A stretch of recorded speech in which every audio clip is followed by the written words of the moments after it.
All right, let's go ahead and call the meeting to order at 7:02 p.m.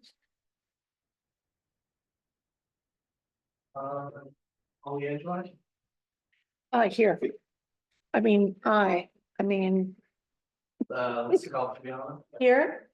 Dan Briscoe. Here. Josh Peck. Here. Jamie Stratton. Here. All right, thank you. And so we have a quorum. Can we agree to the agenda? yes. So moved with the correction of typos. Second. Is that okay? Okay. Oh, sure. You know, it's no trouble at all. No. Yeah. I'll pick You're referring to where it should say 2017? Yeah. Okay, so the Timmons Group study is 2017, not 2007. All right. All in favor? Aye. All right, very good. The agenda's been approved. Approval of past meeting minutes. We have new minutes. August 5th was our last meeting, which is amazing to say that we're just looking at minutes from our last meeting. There were two small corrections to the previous meeting, to previous meetings. I don't remember what the May was supposed to be. What was the? The dates that were reported as the prior minutes that we were going to approve were not listed correctly. So this is Okay. just a correction of what we actually approved Okay. during that meeting. Okay, so this that we have here is correct. It was the January, February, and March minutes? Yes. Okay, thank you. And then the December meeting, I remember that was, I think we wanted to just specifically mention that Liz Knotts had appeared before us and presented herself as a candidate for planning commission. Well, we couldn't really do that, because she spoke to us in closed session. So, yeah, I went back and looked at We shouldn't have a closed session with, We did. we had a closed session after she talked to us. We went into closed section to talk Right. about her. right, and that's okay, but I don't think the minutes mentioned that she even came to speak to us because that was an open. Right. Okay, well, the minutes do show that she was in attendance, and then later on, it shows where Shannon had listed some compelling reasons why she was a good candidate, so that's all I Okay. could do.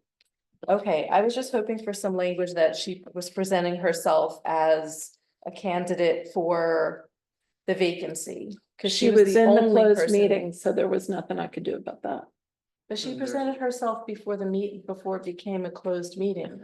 Well, why don't you revisit the video and take a look at it, because I think Okay. I think what Lisa is saying is that.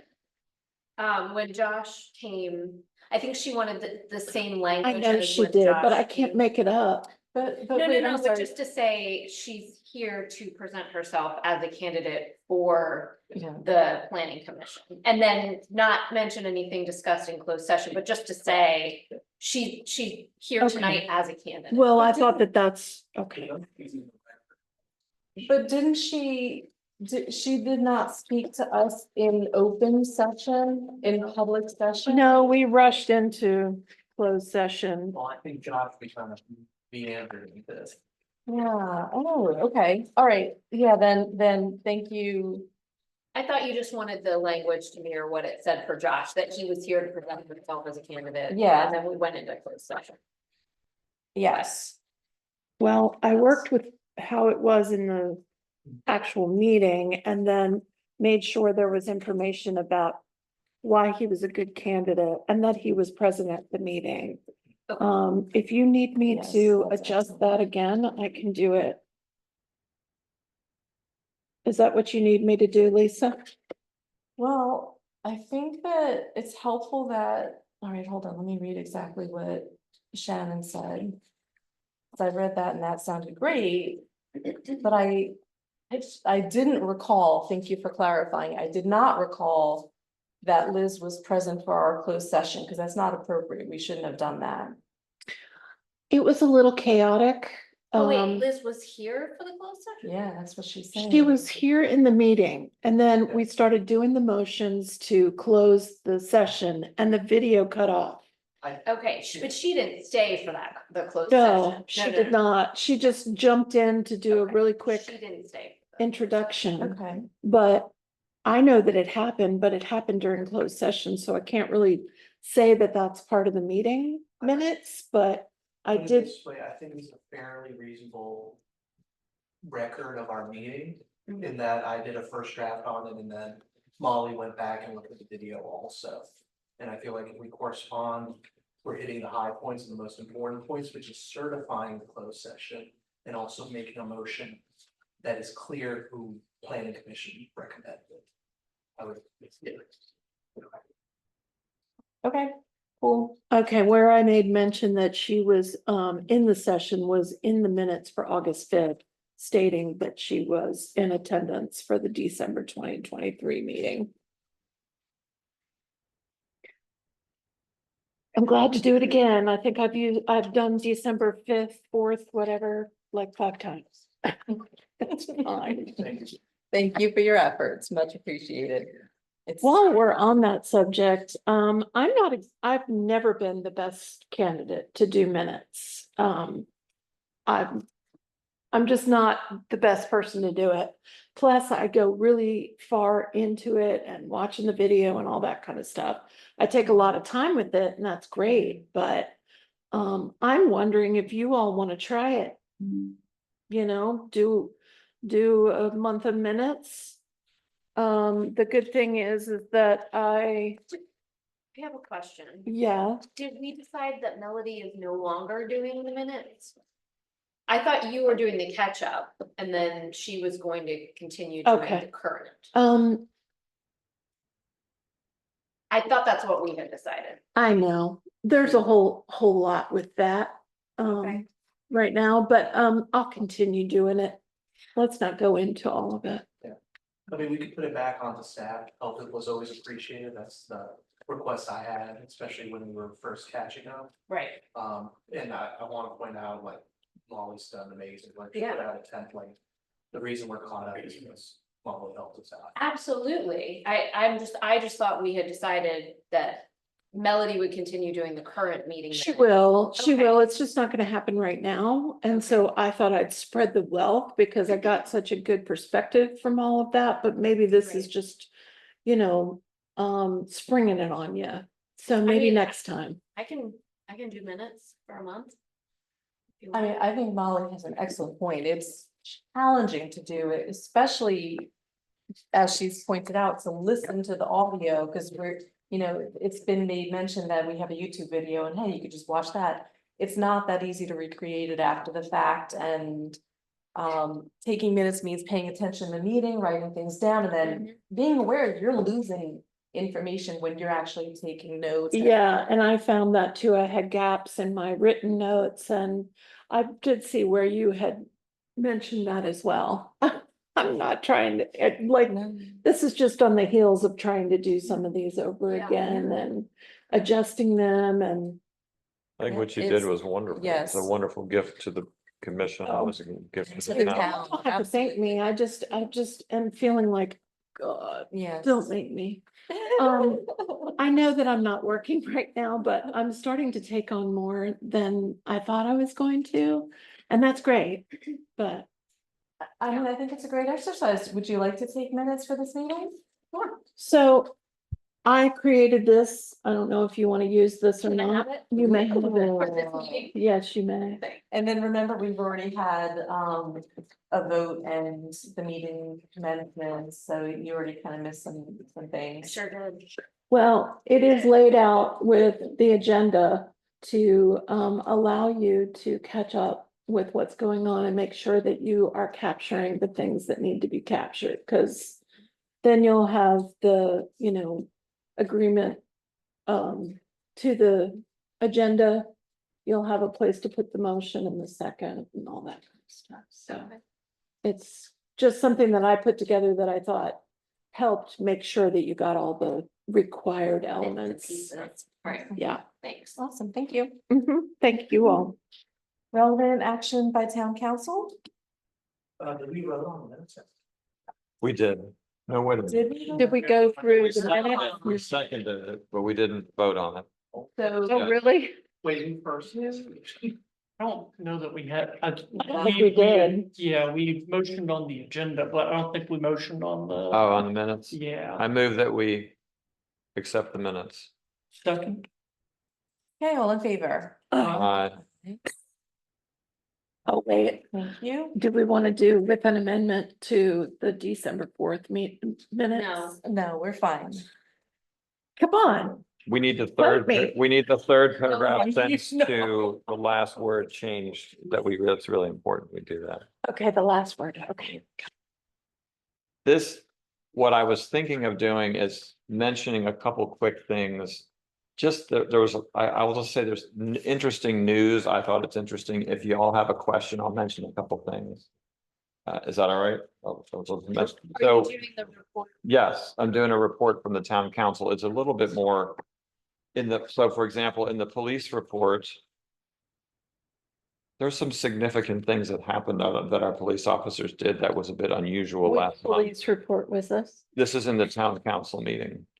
So what happens is, Somebody got arrested? so there's last month, what happens is every month, this might be helpful to see. So every month, the council gets a report that looks like this. It's monthly calls of service from the police. Got And it. then we also get significant events. And what I was going to mention was we had some pretty significant events. I mean, really significant events that happened last month. Sometimes you don't think about like a drug overdose where somebody died Oh, geez. or a shooting that was happening that ended up at a or a burn, somebody was burned, who was attacked by other people. Oh, And geez. I'm mentioning it only to say that sometimes we don't realize there's some significant things that happen or that our police officers do. And this last month there were 4 very specific. In fact, if you want, I'll let you look at the, Do you want me to make specific. copies of this? if anybody wants it, I'm just mentioning it. Every month, we get a report from the police about what happens last month. I thought it was fairly noteworthy. Oh, And jeez. council member, Briscoe, I share out the town council work session agenda. So if you look up the August agenda, that report will be there. On For there. the work session? Yes. Second Monday. We had a presentation by the Rivanna Water and Sewer Authority. And basically, they were here because they're going to be doing a major upgrade. And that upgrade is going to take significant amount of time. It's millions of dollars that they're not charging us, but it's going to the system. So there were a lot of engineers and people here explaining that it will be happening. There'll be more news coming about it, but it's a pretty big upgrade. And we have Upgrade to what? the water treatment system that we have as a town. And the type of treatment that we have is more of an advanced, I guess, maybe I would say. And the thing that they're upgrading is the pipes and the various things that have the water go. And their presentation, again, you could find all the details on it, but it was pretty comprehensive, and it's a big thing that's going to happen in next year, correct? Yes, so they'll do water main replacements, and 2 months ago, they had a meeting on essentially the water main replacement, and then this last month was more focused, but still Urbana and the service authority work together on treatment of water. So to Dan's point, we kind of have really impressive service utilities, especially for the size of the town capacity, and then just the treatment processes. Better than some other parts of the county, so we'll feather in our cap. This particular topic, I think, is relevant to us, and it's relevant to us. Anybody listening in the town, we had a discussion but it's been going on for a long time about E911 signs for the town. There was a grant that came from the safety committee, and the safety committee was recommending that we pass an ordinance basically compelling people to put the signs up, and the town council did not accept that idea, so to speak. So it's not a compulsory effort, but it is one that the council strongly encourages citizens. What that means is there will be information coming out in the coming weeks that if you want to have a sign on your property, and we strongly suggest that you do, it helps emergency workers to be able to identify your property, especially if you have little ones or people who have difficult mobility issues, really anybody. It's helpful for the emergency services to have a way to see your property. And there was a lot of discussion about it. So there'll be an initiative as a town to have a voluntary effort to have you contact the town office if you want a sign. And it's also something that will be covered through the grant, at least the first level of it. So I remember a little bit that from it came before us for ARB. So the grant is still applicable. You can still get funds for the signs That's correct. without it being part of the ordinance for the town. Right, yeah, Okay. the discussion about it would have been, if we would have gone the ordinance route, it would have also meant that we would had to enforce it. And if you didn't put the sign up, then there was, and I, for example, an advocate of not doing it that way. I don't like forcing people to, but encouraging people to do it, yes. Yeah. There is a little bit of a complication. So if you're in an apartment, I think you live in an apartment, right? Or, oh, you don't, oh, you do, Yeah. okay. So there is a complication. Maybe somebody who lives in an apartment might want to have it, but it's gonna have to be the landlord's decision to put it there. Yeah. So there is a little bit of a That's- recognition of making And- sure. And the amount of signs, so there were two significant things that I was concerned about for on the ARB side, which was enforcement. Because typically signs would fall under the ARB's purview, and I was like, would rather that not be part of our, yeah, but. So you're glad it's voluntary versus, Yeah, cause I don't like the idea of penalizing people, I don't like the idea of somebody wanting it, but having to depend on the landlord to say yes or no. yeah. yeah, that part of it will be something we'll have to figure out and Yeah. and at the moment, how that will play. And again, this is open for the people to give input both to the town council and to the safety committee in terms of how we fulfill the grant and how people get the sign. So again, that's I think, I mean, for the most part, it depends on your landlord, but like, I'm pretty sure for mine, he'd be like, oh, yeah, absolutely. like, No, I know that. I totally get that. And even if everyone chimed in, yes, somewhere in the future, someone would say no or Yeah. not do it or, I think it Not say shouldn't be anything. mandatory if you have tenants. Like, that seems like part of your job as a landlord, is to Yeah. protect Hospital, nothing your, like that. sure. Mhm. yeah, like, it shouldn't be optional for people with tenants. Multiple, yeah. The other thing I'll say to you, coming from this initiative is there already is ordinances that say you have to have a number on your house or a number on your residence. And you might say that this voluntary effort isn't the end of the story. It's just really more the beginning of the story. So it may be that we as a town start to move into this and maybe we have to get to a mandatory point. So that's not, this is all kind of saying, like anything, we're starting this and I'm glad that it's happening. Thanks. Eileen was the one who pursued the grant and got it, which is great. She was disappointed that we didn't have the compulsory level at the same time. I think as we pursue this, it may be that, again, as we go about it from a voluntary, this is maybe the beginning of the story, so to speak. We'll see how it plays out over time. And we welcome people to input and to have their thoughts in terms of what we do. So could I ask really quick, so I'm assuming that the grant doesn't stipulate whether it has to be. That's correct. That's cool. I know I've asked this before, but the signs that are up now that we got from the fire department, is that the same thing or something different? There's a discussion about colors and Yeah. that, And style, yeah. and there's a style Yeah. color question. Maybe you can mention that.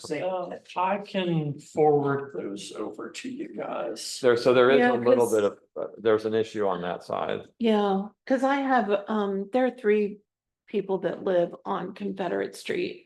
And it all comes to a fork in the road. So like we have one pointing this way and 2 pointing this way. And people have told me that it was kind of, they didn't understand what that was all about. And so I just didn't know if you all were gonna be changing out those signs or if those were the signs that you're talking about. We're still talking about the approach, but my best feeling, or. If I had to bet money on it, we would probably try to voluntarily have people and encourage through our information, this is the best way to place it. But are they the That's right. same signs? I think. Yeah, there could be high visibility signs. So they're But- the same white little like, arrow things or whatever? Yeah, with the number on it. Okay, So okay. it's same idea, they're E911 signs, highly reflective. okay. They didn't seem very official. I didn't know whether they were part of this project or not, but I guess they are. I think those were from years ago when the fire department was giving them out, they put letters on it from what I know, but this is before my time, I gotcha. that's what I've heard too. I just didn't, I didn't know the difference between getting them from the fire department and the E911. Same signs, just different funder, I guess I put it that way. Okay, gotcha. And maybe the last one I'll mention to you, which is because things changed a couple of years ago, we have our town elections also take place this November. And so that means there's a candidates for mayor. It also means there's town council. So the way that it works is every 2 years. So I'm off cycle. I'm not up now. I'm 2 years from now. But there are 3 spots that are right now that are there. So that will be a part of that same election in November. And Is it mayor and 2 town council? or Mayor and 3 3. town? And 3. So, if you check out your August 5th minutes, I Yeah. kind of put some information together about that, Good. if you need it. And maybe the one thing to remind anybody out there in the public would be. If you're a citizen of the city of, or the town of Scottsville, many people get confused. They think I have the zip code of Scottsville. You have to be a resident of Scottsville. And so a reminder to all the residents of Scottsville to take part in the process of voting or supporting candidates or whatever you'd like to do. It's coming up in November, so Does that count even if you're like on the Fevana side, you're still considered a resident of Scottsville? Yeah. But not in the county? that's right, you're counted, you vote differently, but yeah, to count, it does. But, and they'll be on the ballot at that polling Yes, facility? yeah, that's correct. I forget how many are over there, but it counts together. Oh, yeah. And then same for Buckingham residents too? Yeah, Buckingham's not in Scottsville. Town limit ends at. I thought we had We have a piece of property that's at the old town dump over there somewhere. but Those So are- just Albemarle. I've never and seen those Savannah? before, so. That's yeah. correct. Okay. That's my report. I Excellent, have thank you. one question for you. Sure. Do you remember the name of who awarded the grant? CACF, CACF? Charlottesville Area Community Foundation. That's impressive. I could never memorize that. Yeah, still working nonprofit space, so. Charlottesville area for, Charlottesville Area Community Foundation, thank you. Dave Matthews. Couldn't they just say Dave Matthews? It's so much easier to remember. The That's the whole DMV, intention of the foundation. the DMVF. Do we have any matters from the public? Student LinkedIn online for us. Okay, thank you. New business, commercial zoning. Yes, so, I might go over my staff reports, to discuss a little bit. So, I connected, planning commissioner Molly Angevine with, a planning commissioner from the town of Gordonsville. As part of our discussion last month, we wanted to kind of, gather information, brainstorm a little bit on, commercial zoning and the downtown area in regards to, commercial properties. So I know that both commissioners connected last month and spoke a little bit. I think it was useful. And it was something I haven't done yet with this board, but getting you connected with professional contacts, it's always good to have somebody to talk to. I find that, of course, useful in my own career, I guess is the word. Beyond that, I spoke with town manager over at Gordonsville last week. Their piece of advice is that often zoning, despite it being commercial zoning, isn't really geared that well towards the idea of commercial development. Often it's more incentives, sometimes it's just interpersonal, you know, maybe I should just be going down and asking what would help you out to grow a little bit. And then talking with our town attorney and then asking for more advice. Not specifically zoning, but something that might be useful to always consider is that there's a lot of resources on the state and even on the county level for commercial development. So sometimes it seems to be a lot of what I'm hearing from especially peers is it's much more easier carrot, and often you're left with more carrots than sticks actually. So for example, I spoke with the Economic Development Office today actually. They have some programs and it might be as a curiosity, especially that now in the year, and I probably will reach out to them and pick up the relationship from the last town administrator and see any resources they have. They were open and they pointed out, hey, we're part of the county, so we should be taking advantage of their Economic Development Office, which is a few years old from what I got told. So they're relatively new. Another one is I looked back into the history of a few years ago, actually, Virginia Main Street, which is part of the Virginia Department of Housing and Community Development, has an Explored Main Street program. So there you have a whole bunch, you know, business incubator, technical grants. We've used the technical grants, we've used the business incubator before, and then a variety of other kind of resources. So some of it might be opportunities to attend kind of Main Street conferences. But I'll probably meet with them in a few weeks to kind of look at those resources and see what I can share out with not only planning commissioners, staff, probably council members. If I hear somebody interested in something and I make the connection, I'll try to do again, try to connect them again. Had you considered doing the business incubator program again? I reached out to that person and pointed out that's one of the things I wanted to talk to again. So I was Okay, gonna bring it up as like, hey, what if we do that again? okay, So DHCD is the one who has a program specific on that. So I'm interested in that, I'll put it that way, when we talk about it. yeah. So another one is that often towns that are much bigger have an economic development authority. Usually those give either programs that incentivize either by giving out loans, grants, especially economic zones. But for example, the towns that have those are Colonial Beach and Blacksburg, much bigger than us. But it's been kind of a developed department that municipalities have used before to try to grow commercial enterprises. So these are the kinds of resources that will re-up each year. Economic Development Authority, essentially you're just making a department, Mhm. so. You would have to fund that department, it's similar to what the Economic Development Office over at Albemarle. Mhm. DHCD in Virginia Main Street, there's grant programs and then continuing education. That would definitely be year over year. Yeah, You know, those programs cycle in and out. So even if I start digging into it and we missed a deadline or we're too close to that, it's just something we can try next year.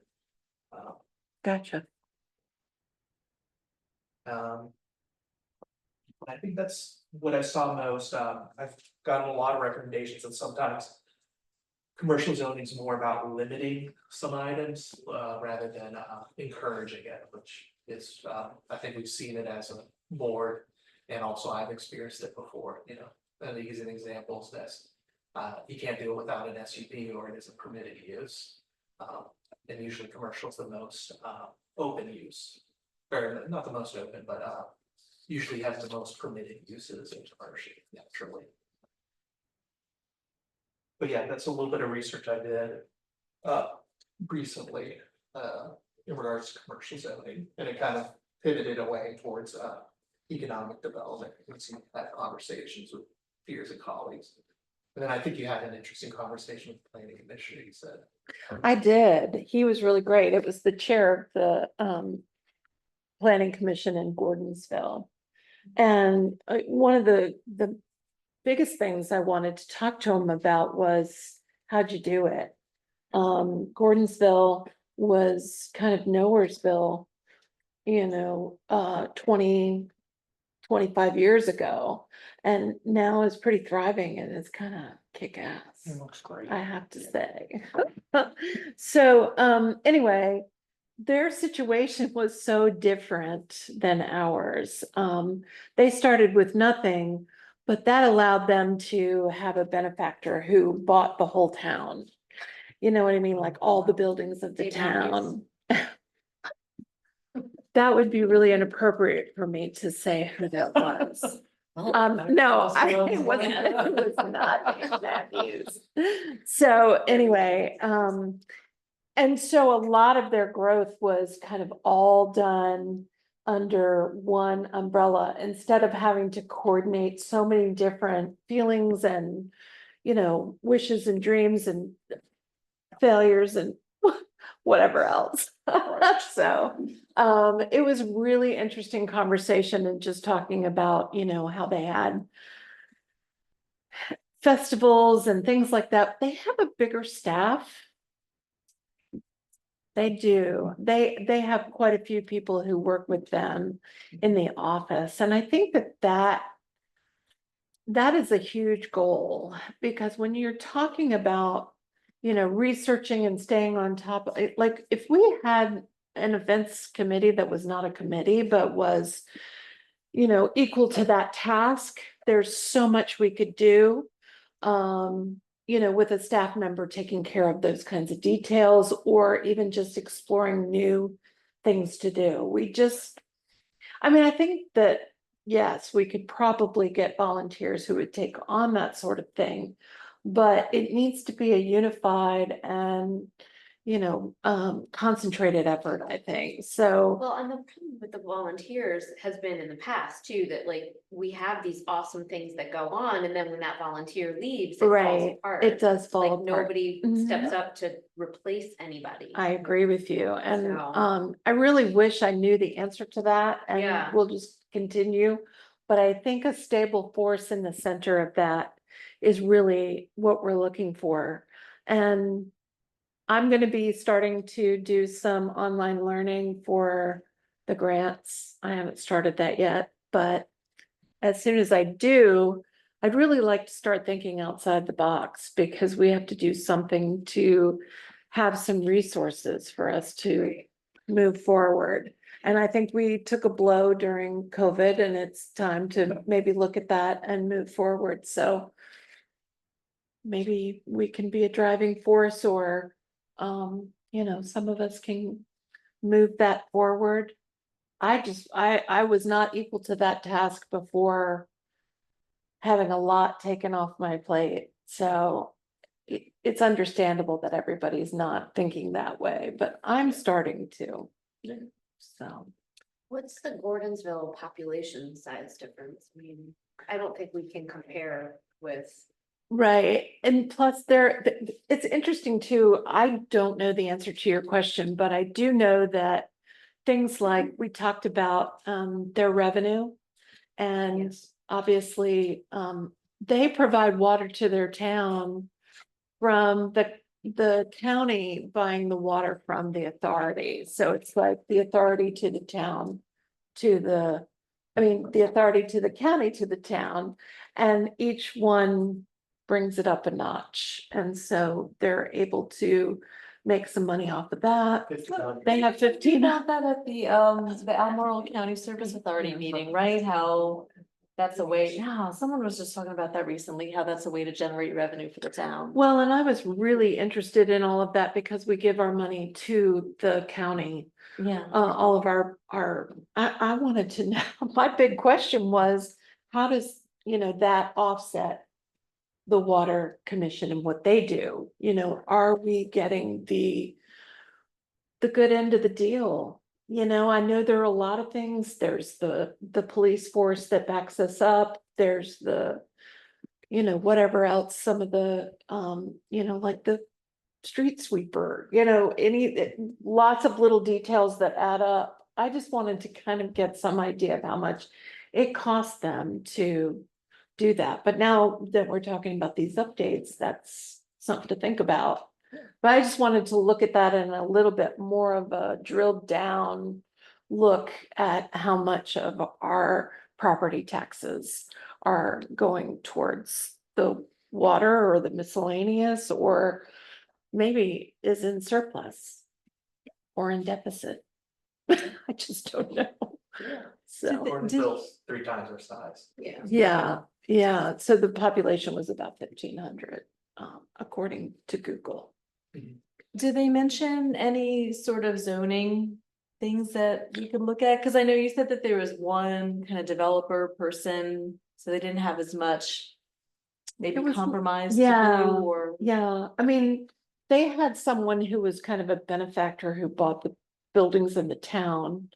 And I don't know all the details about it, but that did make it easier. He was probably a developer, or if he wasn't, he probably had developers that would come in and work on his buildings. So all of the monetary things that we look at that we don't have, they have. Yeah. You know, so they came from a completely different place as far as working with the people who owned the buildings, one guy, you know.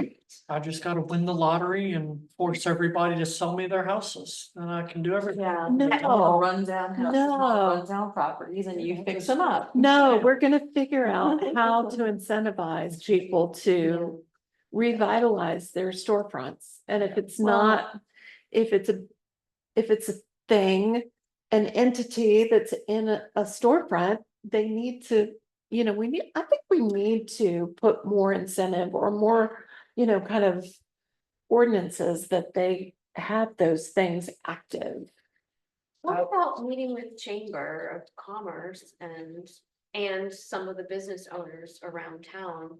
I'm sure they have ideas about this stuff too, because they would benefit Yeah, greatly yeah, if we had a more thriving downtown area. So maybe they would have some ideas for what we could do to. yeah. I think it would be great to have a brainstorming session with them, just, you know, and it might help you with getting more information about what they want. Yeah, I think we captured a good amount of that, Oh. actually doing the comp plan. Uh-huh. The summary we had on, value, we had a business roundtable, Mhm. and some of it was things I've heard before in strategic planning or in passing. Uh-huh. More advertising, more engagement, concerns about parking, concerns about costs, tax base. It's always worth checking again, but. Yeah, But I think I think having more conversations with other authorities and seeing what they've done before, some of the Mhm. grant. For example, you know, looking at a grant that provides, funds for revitalization downtown. yeah, and they mentioned that at Gordonsville that they had a grant that helped them with their downtown. I think that that's where they got the whole, you know, sidewalk, beautiful, you know, brick, Yeah, just. Yeah. all in little, Yeah. Kind of make and, that yeah, output isn't always connected to outcome. But, you know, an output of a nicer storefront from that might lead to an outcome where the landlord goes like, yeah, now I wanna rent it. To, you know. right. So- Now I can or- see where someone might make more money. Or tenants incentivized, it looks so pretty, I wanna Mhm. put whatever in there, it's never gonna be. Like exactly perfect on it, but maybe creatively thinking that way, like you were saying, Molly, might be the way to keep going. Yeah, I try I to stay in think touch with the so. chamber too, Mhm. figure out, but,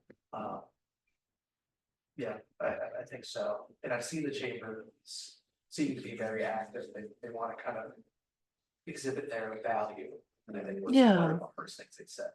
And so in the past, didn't we have a liaison to this office? Stuart Munson was I think Stuart Munson was the liaison to this office, the Economic Development Office of Albemarle. or some committee or something. Yeah, he was- When he was yeah. on council. Yeah, do you remember Or what? It's a long body? time What is ago. council?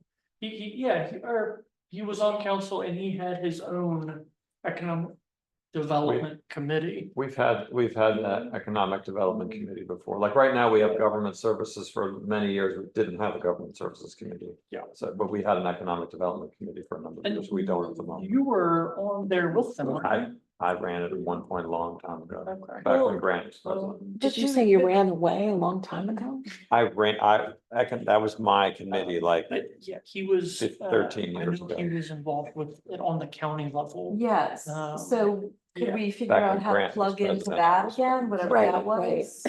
Back in the day.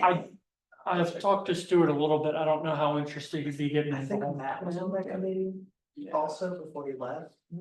So maybe I just dig around. Some of this was just digging up old history, to be honest, which is, it's good, but. Yeah, we have to keep a record of it. Yeah. Something like that. What did the economic committee do? I mean, what was their mission? If you go back to. Actually, so around 2008, 2010, Mhm. it was somewhat of somebody did it as an entity, then it merged back into the town. They were trying to foster, could they bring a hotel in, could they bring development in? Mhm. They would have happily taken the apartment complex that we did, they would have dreamed of having that. Yes. If So only. so they're or the housing complex, I mean, they're, in other words, trying to bring developments here, trying to bring businesses here, trying to bring opportunity. That there's been different times too, where some versions of it were actually turning the factory back to a factory, and then other versions saying no. At one point, the county actually was suggesting we have it as a factory again, and then people saying not to go that way. There's just been a lot of different discussions, but I mean, from 2010 till now, that was the era of me paying attention to it. There's been many different iterations. Okay, what we do. so basically just trying to bring in more money to the town and. Okay. Well, it might be nice to see what the county has and try to plug into that, especially if there's an ongoing meeting, like a monthly meeting or whatever, having a representative at that. We're not getting a bank downtown, not a credit union. Cause Matt was saying that is a huge money generator. So they for the can't town. have a credit union here, is that correct? We can have a credit union, but we don't make any profit off of. I credit gotcha. unions, But we make profit off of for-profit banks, I gotcha. so. Cause I really wanted a UVA credit union here, but that won't help the town, so I just I know. stopped talking about it, but It would have helped me though. I know. I'm really thinking against it, like. The fees. I'm sorry, I don't know why I said that out loud. It was in my head and then it came flying out. So, But businesses like that, I know Matt had done some research into like what Yeah. businesses would generate the most revenue for the town, and banks was one of the top ones. right. Well, I So- think it's a wonderful idea. I just don't know of any that are ready to come on down. I want more people. There's so many people that drive through here. I It's not know. Just the population of Scottsville, it's all of Buckingham. Urbana, I think the last census I remember, it was like within 10 miles, it's 15,000 people. That So close. Grace is Scottsville, Yeah. Mitchell. that's right. But yeah, Well, you're well- right. Okay. Not being glib, I think a lot of our business is people passing through, especially if we have something enticing. Yeah, stop here rather than just go like everybody. Yeah, well, I think that includes the staples like a bank and, you know. Have we done anything to address the concern that was raised about parking? Cause I know there was some talk about street signs and there being too many street signs and maybe not always the most appropriate street signs. I think like first year I was here, we moved a whole bunch of street signs, there's discussion. And then recently we've been changing some of the street signs to clarify mostly it's stop blocking, of roadways there. So we've changed a few. It seems to be a continuing conversation, so I don't remember which thread exactly, but. Yeah, it seems persistent, I'll put it that way. Yeah.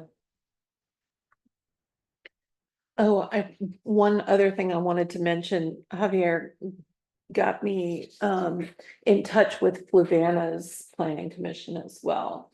So I have not followed up on that, but that is my plan tomorrow. As I work in the town office on Wednesdays, I will be contacting my contact there and maybe getting some more information. So if there's anything that you want me to ask about, I'll make sure I know what kind of, I don't know what the population of Fluvanna is, but maybe there's, yeah. Yeah, for the totality of it, yeah. Yeah. It is and- pretty big. And the thing about Fluvanna is so much of it is not developed, whereas we have some space limitations in our downtown, so. Mhm. But it would be curious, I'd be curious to hear what incentives they offer for businesses. Yeah, I mean, for one thing, I So- know they don't have a meals tax, so in a way, it could be more desirable to open a restaurant on the Fluvanna side of East Main Street versus in the Right. downtown. right. Well, you'd have to open it outside the town. Oh, it would limit, have to be though. outside the town, Yeah, yeah. but on the Fluvanna side of Yeah. town, the outside of town, yeah, like over Although- by the laundromat. That would still get around the Albemarle. Does our meals tax run congruent with Albemarle's, or is it two separate taxes? No, separate. It's No, two separate. Albemarle, Towns and Albemarle doesn't state. have a meals tax. If towns and state have meals tax, Mhm. you supersede any meals tax that a county has. It's in Virginia law. Okay. So Okay. it's why you see so many towns do it, because you don't have the same issue as real estate. Yeah, where it just adds an extra tax on. Yeah, you get an extra one on top of it. Yeah. Okay. Was that the question? Yes, it absolutely was, yep. Well, anyway, I'll So- report out on that when I'll get more information. Thank you. Well, can anyone think of any other incentives? I mean, I think my takeaway from the Gordonsville example is that when you have an interested party, a developer who wants to see that improvement, so. Right, and unfortunately, we have a lot of storefronts that look kind of run down and investors that aren't motivated to sell. Cause they think it's better to hold on to. So that's why we had the conversation about sticks, and if there are any sticks we could use to motivate them, since there doesn't seem to be enough incentive. And But have the way people, I, have we had like conversations with these property owners as a town? What, just to come back to that, so I was just. Not to rain on your parade a little bit, but I'll throw a passing shower. Do it. So Mayor Grove, so 3 mayors ago, that was really something he went after Yeah. to much I mean, I don't frustration. have a parade, I'm just asking. No, it was more the sense of, he really went after it, and you have. It comes down to the people who own the properties, do they want to do something or not, and some people are happy with not doing But anything. that was that's the, decades ago. Well, like, that things was that was a change. decade ago, So yes. the property That- owner. that's my point. Yeah. So like It it's was- post So we would COVID, take like the- people are getting older, like maybe they do Yeah. wanna sell now, or maybe they are interested in, I Sure. don't know, So things like- change. piece of advice I got was also, you'll have success stories in other towns, quote unquote, but you'll still have a cohort that, is not really capitalizing on what they have Yeah, in front of them for various reasons. And, despite like my background, some advice was just soft skills. Have a conversation, you know, Right. it could be the same, but at least you kind of know. Yeah, I I feel like mean- if somebody could have a conversation with them more frequently than Right. a decade, that would be wonderful. I think a right, couple of ours are also overseers, so there are people that are frequently not anywhere near Yeah, here. why and would you they're out have? of but town and- still, you wanna make money on property, instead of just letting it sit there and go to ruin. I I know, don't like, know, are like, they that doesn't make updating any their sense. buildings or anything like that? Right, I mean, even Yeah. just letting it sit vacant, it starts to run down quickly. And it costs money to maintain buildings like that, so why not have somebody, a renter in there who's doing that for you and you're making a profit? I don't know, maybe they run the risk of having to maintain what you're doing in the buildings, or, I don't know. No, but I feel like we could just have a conversation with these people and say, this is our vision for the town. And we really want to revitalize these storefronts, like what can we do to work with you? Yeah, it was to actually make one, this happen? it was actually one of the things that the guy from Gordonsville had said, like, how, just ask them, you know, it's for the good of the town, and see what they say about that. I was like, that seems very easy. naive. It's incredibly easy and also incredibly difficult to that point. Sure, sure. I got the same advice, and you'll have walls, and then some of the development we see here, even the last year, has been like not the route I would think to getting something done. Yeah, Just timing and stars align to that point. Yeah, but even if 10 people say no and one person says yes, that's one more business we have in yeah, the town. yeah. Like, I mean, we can't just keep sitting here having the same conversation over and over again, year after year, and never try anything. I But just so know. you know, This is infuriating. I But agree. one point to consider is that when those places do sell and they do go to a new owner, that new owner is gonna charge ridiculous rent, and it's going to price out Oh, so well, many of the so types don't of do businesses that anything, exist now. you No, I'm know? just saying it's a double-edged sword. It So when we're is. having the conversation, just know that, you know, prices will go up, the rents Right. will be high. But you're assuming that people will sell. Well, that's what we would expect, those that are holding these. They probably storefronts don't that even think look about them. underutilized. They're like, oh, yeah. Probably just gonna wanna, I mean, I'm thinking of two right now that have been for sale on the market for a couple of years. Yeah. And they're just not super motivated to sell them because they haven't adjusted the price enough. And yet they're not doing very much with those spaces either. They're underutilized. Your point, all of you, your point is a good one, so it's just, and maybe coming back, we'll make a recommendation to the council to say, the planning commission, I think. There's a consensus of the planning commission to say, what else can we do to approach, especially people on key locations on our main streets, would they be interested in doing something, you know, encouraging to see what's Yeah. changed or if anything's changed. Do you have a listing of people who've been interested in buying something in the town? Very ad hoc, I'll get calls here and there, and then I'll try to connect them with landlords. Right. Do you keep a Sometimes record of that kind of stuff, or? most of it ends up in my email. I gotcha. So sparing that, I could probably name it off the top of my head. I know, it just would be nice to be able to go back to those people and say, you know, I've been talking to this business owner and he might be open to selling his place. I'd hate to not have a resource to give a name in that instance as well. Yeah, I think, for example, like making a list of landlords, thought about that just in the back office. Yeah, Try to kind of push whatever somebody says, I have an idea, push over there, yeah, never hurts. I think you're right. Can, have we heard from our lawyer about whether there are any sticks that we can use, like having a mandatory minimum tax or something like that? His advice was reach out to economic development authorities, think about, what other towns have done for economic development authorities. So his suggestion is not to use sticks, but rather to focus on incentives. Yeah. And then, I got it clear, all your commercial zoning should be consistent, so you get into kind of sticky issues with what you put, permitted and then what requires special use. So the language we have right now is, there's a reason it's so broad in that respect. I just feel like, To zone into different areas at that point. That's a big conversation, but I think our box is a lot smaller than other places. Like, we're having to stay in this box.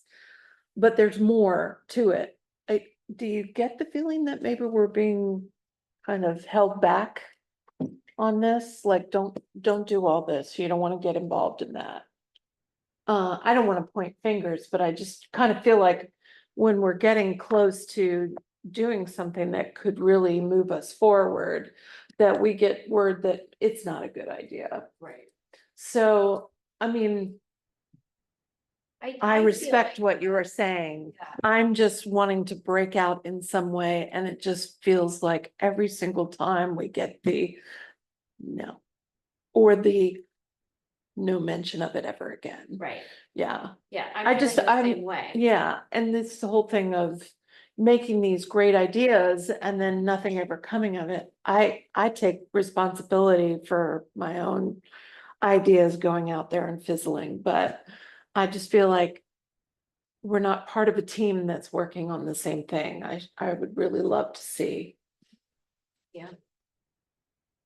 A movement forward, get us something, you know? What's going on with the pharmacy, not- the old pharmacy, and what's going on with the old bus depot, like? What? I really want the old I feel bus like depot. these businesses just go out of business and then I- that's it. I recently asked about the old bus depot. Yeah. And it was a falling out between the two business partners. Yeah, let's do it. Oh, is that the persimmon players or? Oh, Death Trap. Yeah. Rehearsal for the Yeah. play. um, Yeah. Yeah, That was one that I followed up on, because Okay, that was back. and from, so council. they had a falling out. Did they not sell it?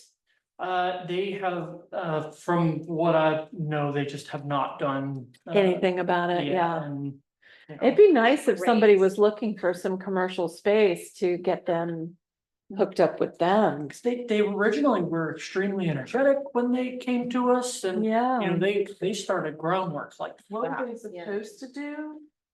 It was gonna be, shop. yeah, it was like gonna be Yeah. like a cafe, and then I think up top, they were talking about renting it out as like an apartment or something So upstairs. cute. But It is yeah, awesome. And it's a piece and- of history. yeah. I venture to say, They sound very happy. they're gonna kill us next. At least we don't have to go to work tomorrow. I know, it's really blessings. So in Yeah. 30 minutes, and you wanna know what we're talking about, we're talking about the rehearsal downstairs. I feel like we needed to chart or capture every word that's said. I was Yeah. putting, like, we're having a We're- discussion about discussion. economic incentives Exactly, for the town. Well, and key exactly. That's all you takeaways. need. You're like, what were we saying about I that? just don't know, like, Which how reading do was we that? get this conversation to move beyond this conversation? Like, how do we get some conversations happening with business owners or like property owners and, Well, maybe we need a work session. Where we specifically are going to write down what it is we want like an action and how to plan. go forward This is with the that. thing with the whole like rewrite of our, Comp plan. thank you. That, we have all of these things that we set forward, here's the vision for the town, this is what we wanna see in the future. And then we have to have zoning that matches that, but we also have to have an action plan. That says, like, in addition to the zoning, I feel like, these are some. Or maybe the zoning is our action plan, cause we're the planning commission, but, Yeah, and then recommendations to town council that. We want you to have these conversations on the town's behalf with these commercial property owners. well, it could be too that Or- we're outside our purview and that we're just some towns members that want to assist town council in actions that we think would be beneficial to the town. I don't know. The one thing I was gonna say, and I'm gonna quote former town councilor John Snoddy, which basically is, I think he's proven correct, is pretty much John said, this is early in my days as a town councilor, is like finding what you're passionate about and go after it. It takes a champion to do anything. Right. So great ideas, but if you want to make it happen, you need to make it happen. In other words, it's not, there's enough good idea. I mean, if you want to make something happen, you have to put skin in the game. Like she just put skin in the game about the notes. You don't want my notes, they'd be horrible. Her meeting minutes. But the minutes that were done, she did it. Yeah. And it's not that we can't work together. I will say, I talked to a developer one time, maybe, I don't know, 10 or 12 years ago about Scottsville, and he said, towns that really are serious about developing take 10 or 12 people that work together for about 10 years and they Right. make things happen. And it takes enormous amount of time, energy, resources. It's not just something, I mean, the little that I've done in the town, that some of the improvements at the park, there was a lot of work that took years to do that. So I guess I would say, if we really are serious about what we want to do, I don't mean we here.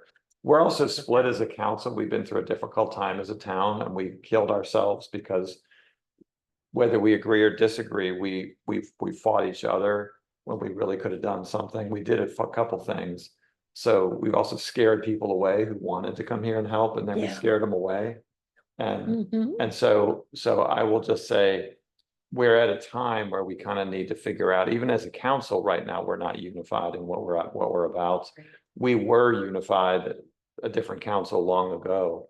This council isn't. And so in terms of determining what we're gonna do, it's either groups of us that work together, or there have been times also where SCAN was kind of really growing, or times where other organizations were really growing, and I think your desire is good. And so more of what I'm saying is, if you have those passions or whatever that is, it's worth doing. And I mean, for me, even going back to this, there's a couple things as I think back over the years, I thought, whether I have the time or the energy at the moment, there's certain ideas that I think we should really think about as a town again and try to remobilize. And that's also what we're trying to do ultimately with the document of the comprehensive plan, is to say, how do we take all these ideas? I'm sorry, I'm rambling on, but ultimately I'm kind of saying. Message is a good one. Okay. I I- agree with Dan, it's doing the work. I try to be like a community organizer. I can verify the champion remark. It takes one person that's dedicated to that project to make any leeway or progress. I mean, I spent countless hours in time talking to Timmons, to, planning commissions, Yeah. when it came to the sidewalk project. And ultimately, it ended up being far too expensive for us to do anything with, but we wouldn't have gotten, up to that point, we hadn't gotten anywhere to where we had a real study, and it really just takes somebody to plant their feet and go, I want to accomplish this, and that's their focus. So that's a great point. And then they energize other people to the. Yeah. to the Yeah. process. Well, I think that maybe we should meet outside of the planning commission. Yeah. And so that we can set the schedule and more of us can meet together. And You've already cut all the subcommittee way along, so what'd you say? I would suggest you either like make a work session or, Oh, because you're already technically calling a subcommittee by saying we'll meet outside. of the- Oh, I gotcha. I'm just saying because my council has really drilled that into me. no, I got that. That's why I was kind of asking if it was something we needed to do outside. I didn't quite get that, that warning from you until now. But, So- you've identified, I mean, so one of them is identifying, okay, what do we do again? Let's go after the storefronts. Can we do anything that brings motion there? And again, old idea needs new energy, so to Okay. speak, and. Well, I know we have been asking for a long time. Did we ever get the list of properties? Like, let's just focus on either Valley Street or Main Street. Like, can we get a list of properties that are vacant and who owns them and some contact information? Like, I feel like we could start there. Since you are doing meeting minutes, and that's something I could definitely not do in the next few months, I will spend some time walking up and down Valley and get addresses for empty-ish looking buildings. and- Well, that's just crazy that we don't have any information. But I thought think we like do. Lindsay was working on that I and know. that you We- were- Yeah. you were starting to Well, count. Jack has an inventory he's doing for E911, so I feel like we have a lot of piecemeal elements. Yeah, So maybe if you just talk to me, we can save you some time and it's just putting stuff together. Okay. Do you know, is that information that they have like specifying exactly if this is empty or this is Well, not? can't you use it, doesn't the No. tax map answer that though? Can't you use a tax map? Yeah, we could. yeah. Control F the tax map and look for commercial. Cause it'll show up on its. Cause I mean, the tax map is just blink, blink, blink, blink, pulling Is up. that information reliable? I know that the plats are not always exactly, but. Oh, but the tax information. They're on it. They'll call me to. They usually have the double check. owner, or at least the owner will be on there and value and Yeah, sale. Joking aside, it'd be pretty good. There'd still be some work you'd have to do, to, like condense it into something usable for this, cause it's still like 100 pages or something. I like, even if we could just get like Just control.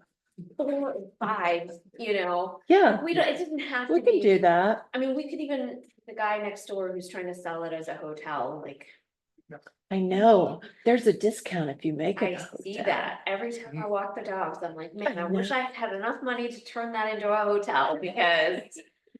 Hey, it's the underprivileged that are gonna save this town, obviously. Well, I think to follow up on the staff report, let's continue to look into these options and see and ask these organizations what incentives they recommend. So, So I mean, to the chair's point, it's like, it sounds like it should be a continuing item on the agenda, and then. Yeah. Of course, you have opportunities to meet at different times as a planning commission, if it feels like it's big enough, but. I think having it on the regular agenda probably makes sense, second place, Yeah, just with our schedule wise. well, let's all of us, the 5 of us, come to the next meeting with one idea that we've researched. For an economic incentive for, revitalizing a town. It doesn't even have to just be focused on the store property, just any idea. Like, how can we revitalize a town? Like, All right, Can we do it name and hat style? So if we have the two of the same idea, it's not thinking we're copying somebody. What he said. yeah. and also I do want to disclose, not that I feel that a disclosure is needed, but just since we're having the conversation, I was reached out to, somebody called me about the tire factory and wanted to be put in touch with Southern Development. They're a okay, real estate, a residential property developer who has experience in renovating historic buildings and making them into housing. So I did is it connect the them, last? not them, no, a Okay. different entity. So I did connect them to Southern, and I don't know what is happening, and it's not my place to get involved, but, Okay. Well, it's a significant event, I Yeah. would think. I mean, just to know that there are people. there's definitely people interested in doing that kind of work, absolutely. That building is desirable. Yeah, So have you talked to anyone who is willing to do mixed use, or is everyone kind of against that kind of thing? In the conversations that I had with developers years back, when this conversation first came up with, that other company, I'm blanking on their name, Echelon, that's right. Most of them do residential. Mixed use is not. It's not, It's not, because you're not getting the tax incentives on the commercial part. You're getting tax incentives only on the square footage that's residential. And the market's So- gonna almost, and on an up double from the market's kind of switch back to residential rather than. Yes, They have to especially cope. since COVID. People have been trying to offload their commercial. And property because with commercial does not do well here historically, so it's not something that's going to be super desirable, and yet we have that study. that we did a few years back that focused on mixed use, because that's what we told them we wanted as a town. Okay, well, I think that that is part of our comprehensive plan, so I guess we'd have to talk about that. The small West Downtown Small Area Plan. Or whatever plan encompasses that. I was under the impression that it was part of the comp plan that mixed use was what we wanted. I mean, it might be what we want, it might not be what we can get. And it might not be what, developers are going to Right, wanna well, do, because yeah. they're about the bottom line and making Yeah, money. that was a pre-COVID thing. The one thing I will say too, just to use the company I work for, World Strides as an example, we're moving downtown Charlottesville to another location, to a smaller location, because of COVID, people work from home a lot more than they did, so the company is downsizing, even though the size of the number of people is still a lot. So, and that's not uncommon, so it weakens the case of mixed use is all I was gonna say, that type of stuff does. It's like the market is definitely moved the other way. I'm not an expert on where it is at the moment, but COVID changed a lot. You're right. I mean, companies are axing office spaces quickly as possible, for non-essential and. But then other companies are like, hey, mandates to come back into office. It's a weird time right now. Yeah. Yeah. That's a good I think distinction. when I think of Scottsville and I think of like what I've heard people say they want as far as mixed use. It's not so much more businesses, it's more, well, I mean, it's like services, like a Mhm. doctor's office Yeah. or daycare facility. And that's what I think of too. Yeah, or like a gym, which, is a business, but it's also. And it wouldn't be the worst thing in the world if they had an part of it that was senior housing, Right, that was the other. because that's gonna be a concern. Something we could do is talk to the Boys and Girls Club and just kind of get that more out there as a public service, because their membership, it's like $30 to 35 for the year. And that's starts at around 2 o'clock, pickup is like at 6. So it's a great after school care, and then you have all summertime hours. So really the only missing thing you're looking for kids is, kindergarten, preschool, yeah, that's just a good service for parents. Community service. So it's maybe something to just for community outreach.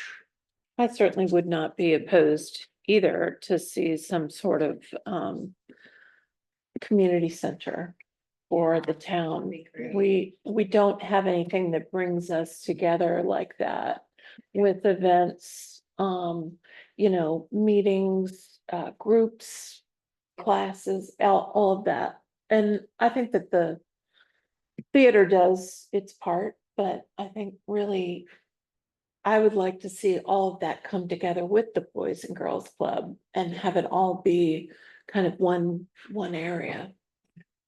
Be nice.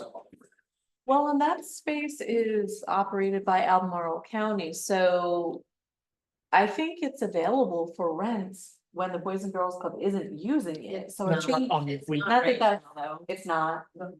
We tried, well, it might have changed. We tried throwing Bright's birthday party there and they weren't, because they were renovating the bathrooms, but they Okay. had finished renovating the bathrooms, they still weren't, Yeah, they're letting still doing people lots of rent. extra work on it. yeah. And So we had normally to it's go like out to Saturday, EMC. Sunday, because we used to play basketball now. so Yeah, they Hmm. stopped renting it lately, but yes, that they're supposed to be able to.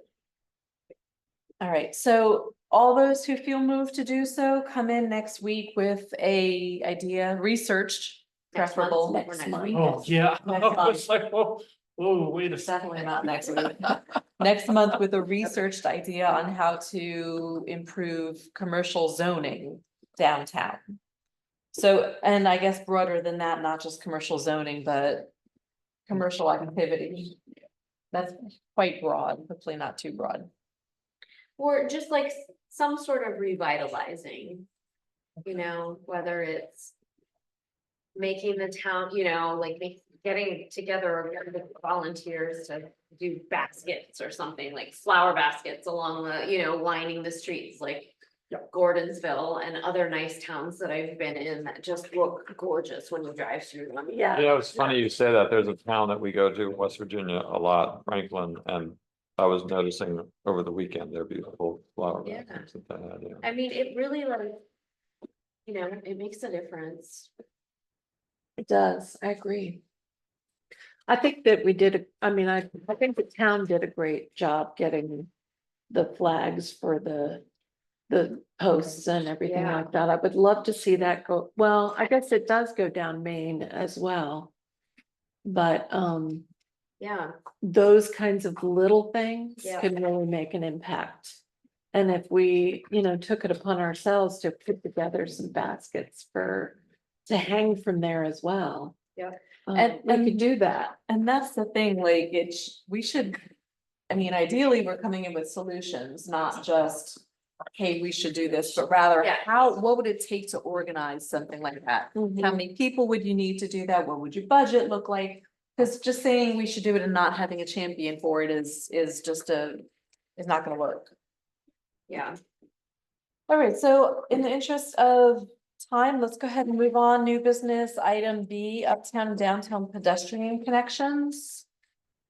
Josh, you want to talk any more about that? You said you already mentioned just the idea of where it was, how it ended, but part of the reason I was bringing it up is to say we should talk about this. That this is not this kind of thing. The connectivity of the town is important to think about. It's helpful to know where we were, and you represent where we were. So, yeah, the issue that this attempted to solve is the isolation between our business owners from the uptown area and our residents compared to our downtown. And, there's a literal physical barrier of connectivity where you can't safely walk. So while my part kind of hit a large money wall, Dan has had some great ideas and great ideas for making alternatives to that, being there's, you can have trails that go out in the woods to go up that way. Missing one here, Molly. Or you just Could gonna I- go without? Will you make an extra? Yeah, I don't have much more on the matter. I think I spoke at pretty good length of it. Well, I'll follow up on this. So when in the past, because I'm not a part of it at the moment, but focused on the Van Cleef nature area and a lot of the things that we did to expand that over a 6 or 8 year time period. What became evident was the Van Cleef nature area is kind of the centerpiece of the town. And we would try to connect green spaces throughout the town with trails or connections, whether we were trying to use pieces of property that we already had or things that we could get a hold of. One of the obvious things in the terms of a connection was how do we connect uptown and downtown? And what Josh was referring to was one time, I mean, for a long, long time, we've had this discussion about how do we do it and thought about it, prayed about it. Anyways, one day I was driving and I went, oh, I have an idea how we could finally do this. But some of it has to do with which one of these pieces do we want to do? And so I bring it back to the planning commission to say, connecting uptown and downtown is important. You could expand green space in uptown. You could expand green space in the downtown. In other words, we already have a new park that needs to be further followed up on that comes from the land from the factory. There are other projects that the park committee probably will embark on. I don't know what they are since I'm not part of them at the moment, but we have that land, so we could have ideas here too, to talk to them about, for example, the trail that we had is an obvious one, is to connect all the way up to the other side of of town where it's about almost a mile that comes in from down below, all from Doug's all the way to the other side of town. That's already existing, but we've tried to get grants before on that. It's very likely one way or the other, we want to develop that trail again in support of probably what they'll come up with at some point. There's also been other initiatives to talk about how would we develop, whether we had handicap accessible places in the park over there, or would we do what was called the Overlook Trail, which would be a trail that would come from behind the Methodist Church all the way up into past the lake, maybe even further than that, which is a whole other conversation.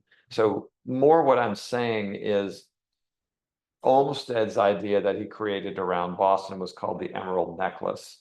And that term, I haven't used it for a few years, but we talked about what would the Emerald Necklace of Scottsdale look like? In other words, how do we create interconnected green spaces that bring safety to the town? One of the other ones, for example, is making a connection off the bridge here that connects to the trail. In other words, there would be steps that could come off the bridge and that would connect to a highly used area. And I mentioned them just with the idea of saying, let's revisit some ideas of the past to think, is there, to go back to your point, is there energy to do some of these now? And in that said, if we could, usually like every year or two, I thought, okay, it was a win. We got a new dock, or we got this easement, or we won this lawsuit, or, you know, various things that took part, or we got the trout or whatever. What are the next pieces we want to add? And where is that in the town? So just like you're saying, I would come back to say the green space issue, the development issue, increasing the opportunity for our citizens and visitors to safely get from one area to another, I think is really important. And I do know, I mean, for sure, anybody who's talked, the developer, Southern, is interested in that process also. Some of that depends on how we dialogue with them, and I think we should continue to openly dialogue with them, whether it's up in East or whether it's down in what's already there. They're becoming our biggest landowner in the future, so it'd be helpful to really dialogue with them. So anyways, my point is, some of the old ideas that were there, that actually most of them didn't start with me. I might have championed them at one point, but somebody else had the idea long ago. In fact, when I found most of what we did in the park, they were ideas somebody else had. It's just we finally did it. So we just need to figure out this project that Josh championed. I'm glad you did it, because it looked at saying, okay, here's one way to try to skin the cat, and it looks like the cat still has its skin. So to speak. The most expensive way to skin the cat. Well, Yeah. That's, and again, the downside of that, even if we had the money, is it's still a skinny sidewalk versus a big sidewalk. Yeah. Or a large trail, so to speak. So one of the ways that you would do that is whether it's, we would look at, maybe the town would buy a property, let's say a house comes for sale or a piece of land. Or it could even be that we talk to somebody who owns some of the pieces of property to say, would you be willing to allow an easement for creating? And there are a couple of different ways you could go from uptown to downtown, if you think of not just being on the road. But that's just one of the connections. People have talked about connections from the school. People have talked about connections going into, like, over to Yancey, that direction. Yeah. It's easiest to work on property you already have, which is nice. Yeah. That's why you can come back to Van Cleef. But still, acquiring new property is a wise thing to do and to think about it. Can we acquire property at this point in time? Sure, we can buy property, or we bought, in fact, there was a, I'll Plots. I'll say this, so when you were on council, weren't you at that point? Yeah, when we- yeah. So we ended up getting a piece of land that, two pieces of land, I guess it was. That for the town. Connecting, I don't know, like, I need to look at the sidewalk study, but, was there any sidewalk, up on James River Road? From like the Scanland So over to the shopping center, like that way? from the Scanland to the shop. Like oh, on that uh, stretch of the James River Road? No, so the survey that we did is going to only go from Doug's Maytag to the dollar store and then cut across. Okay. That was Well, that there- area. It's mentioned here. Sidewalk here, isn't that? Oh, wait. Maybe The one thing I will tell you, So Dollar General and Oh, then I'm sorry. Counselor Strasser, or Commissioner Strasser would be. For when we started the work in the park, from the beginning, part of the goal always was. The connectivity with scan, so that is really there, that's a scan. Right, so we're connected to Scan. I'm just thinking like you can get from Doug's Maytag or downtown. We would want to Up improve through the trail, but Scan. yes, And then all you would need would be a sidewalk along that stretch of James River Road between this, Scanland over here. Then you just cross the street and walk down that. I mean, I walk down that road a lot and I always have to like hop up on the bank. sure. Cause there's nothing. There's one of the, But are that you was referring to the connected. area down near your Confederate stuff, that piece of property or? Oh, Don't probably would I, spend that's what you were $9. talking about. Yeah. Yeah, Cause there, not that much, because that'd be a. we have two conversations. anyway, so what I was meant, so when the town got land down near Confederate Street, I don't know, 10 years, or I don't remember when it was, maybe Josh, you were there too. 5 or 6, it could Yeah. be 28. There's a 29. skinny piece of land that could be a trail in the future, and that's why we got it. And the thing that I will say is, there was some. The town had a favorable opportunity to get the land, and we talked about it as town councilors, had public meetings about it, and got that particular piece of land. At the moment, there was a dispute about it later, because we were trying to codify that, but it's something the town owns already. Right. But the question is whether it's that piece or other pieces, what should the town own to help create a system? I have found typically, much to my disappointment, is typically whenever we want to put something somewhere, usually there's resistance to it. Later on, people want to be there because they want to be on the trail. Right, But people who, if the trail's being built, they might be like, I don't want that near my house. I didn't know it was gonna be there. But right. often people will move there because they Well, want the trail there. I think it's problematic only because the Moon Street goes up to private property. Like there's no street there that's not private. And so that makes it kind of a dead end. But, yeah, I'm sure you can talk to the people who live there and figure out a way to do it. I just think it's kind of a dead end. But we already have the trail up to Scanland from. She's talking about another piece, but yes, Right, but correct. This is Moon already Street, have, that- like- yeah. Right, but I'm just saying that already I just don't exists. know where that goes from there. I mean, yes, it can be part of the trail that takes you Well, it goes. back up to Hardware or. I One of don't the- know. one of the- You could get or- onto Scanland, and then you're right on that Glenham Road, right there. Yeah, And yeah, then you would just walk Cross the across the street, street, and uh-huh. then you'd be on James River, so we just have to pay. we're talking like, about the it's- swath of land that's right next to my house. Sure, I Okay. know, but like, I Yeah, feel like that we don't even need to.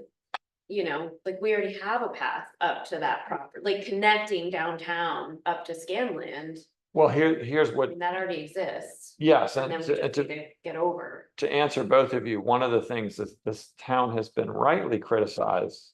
So if you go back 20 years ago or so, people would say, well, why didn't we get the land down by the river when we could have gotten it for a song? Or why didn't we Yeah. do this? And so what I was gonna very say to you, disappointing. well, here's what I was gonna say is, the land next to you is the same thing. So sometimes when an opportunity, like we should always be forward thinking. If we have an opportunity to put a piece of the puzzle together, we should take that opportunity. In Yeah, other words, the piece that we got near your house, it didn't fully, it's a piece that needs another piece. But what I would say is, this is kind of the purpose of this conversation, is to say, what do we set in motion in the next 5 to 10 years that helps other pieces of this to come into But I play? think like, that's what I'm saying, like, we already have that piece. Well, the piece we're talking about a different, she's talking about a different piece. yeah, but it that doesn't piece. go anywhere. For this particular part.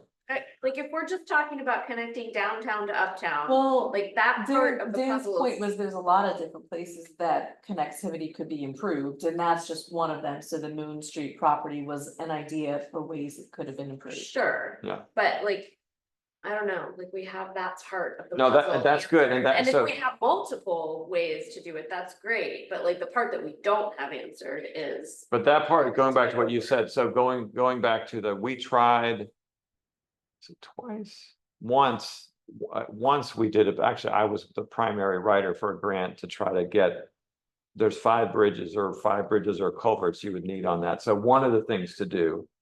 Again, this falls back probably under the park committee if they want to do it, would be improve what's called the Mink Creek Trail, which goes all the way through.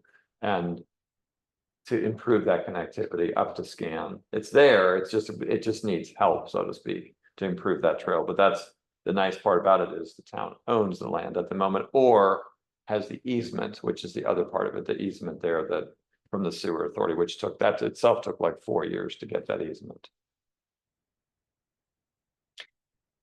Anyways, my point is that some of the old ideas should come back and to see how do we make things happen. It's helpful for y'all to know some of the history. That's all that is, to know some history. Yeah. So we can think about whatever we do in the future, whatever that is as a town. It's a good refresher that, for example, some of the intention with that gap grant, which we remember in 2013 that we weren't successful with, was to get technical assistance. I haven't been able to print it out because I can't find my printer paper. Lincoln shared it with us a little bit earlier. The idea was to get technical assistance on roadway on exactly the sidewalks. And then either use that as part of like a smart scale VDOT application or cost sharing, or I think it's TAP. It's actually in the slides here. Yeah, TAP. So transportation alternative program. So it's like some of them involve matches, which I think are always a good difficult sometimes with a municipality, especially when they feel thin budget wise, but it has skin in the game, and that's always an incentive in grants. Nothing new, but it's a long way of saying is like I've had that continuing conversation where somebody has thought of this before, we've had a plan before. Not all of this has changed before because VDOT doesn't change. Yeah, VDOT's very persistent in being kind of the same. It's, you know, there's very interesting material that got brought up and including it in the agenda now, so we have it on record and it's brought up again. So, you know, because these things get lost to history. You talked about that before as planning commissioners also. That being said, yeah, if you recommend, there's a path here. I don't know how successful it could be, but A path where? a path to set. Path to salvation. Yeah, I mean, sidewalk improvement, the Timmons study is. It still holds, some of it still holds pretty true, especially those cost estimates and funding, but figures are gonna change, but those programs still exist. Thank you, everybody. That just, my point was just to think about, learn from what we did in the past, so we have ideas for the future, whatever they are.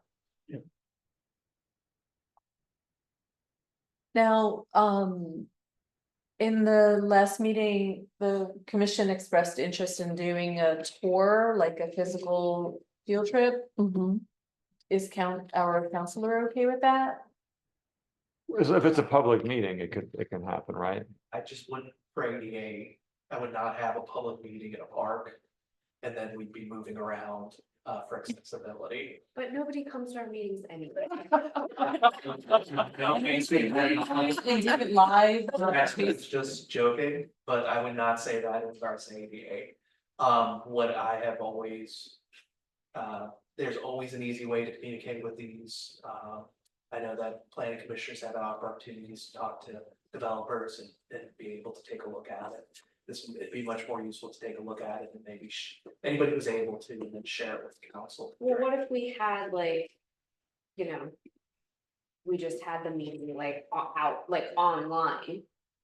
As we're, No, I talked to Jim, like, I just suggest if anybody wants to communicate with me about seeing the site, maybe just reach out to me in email.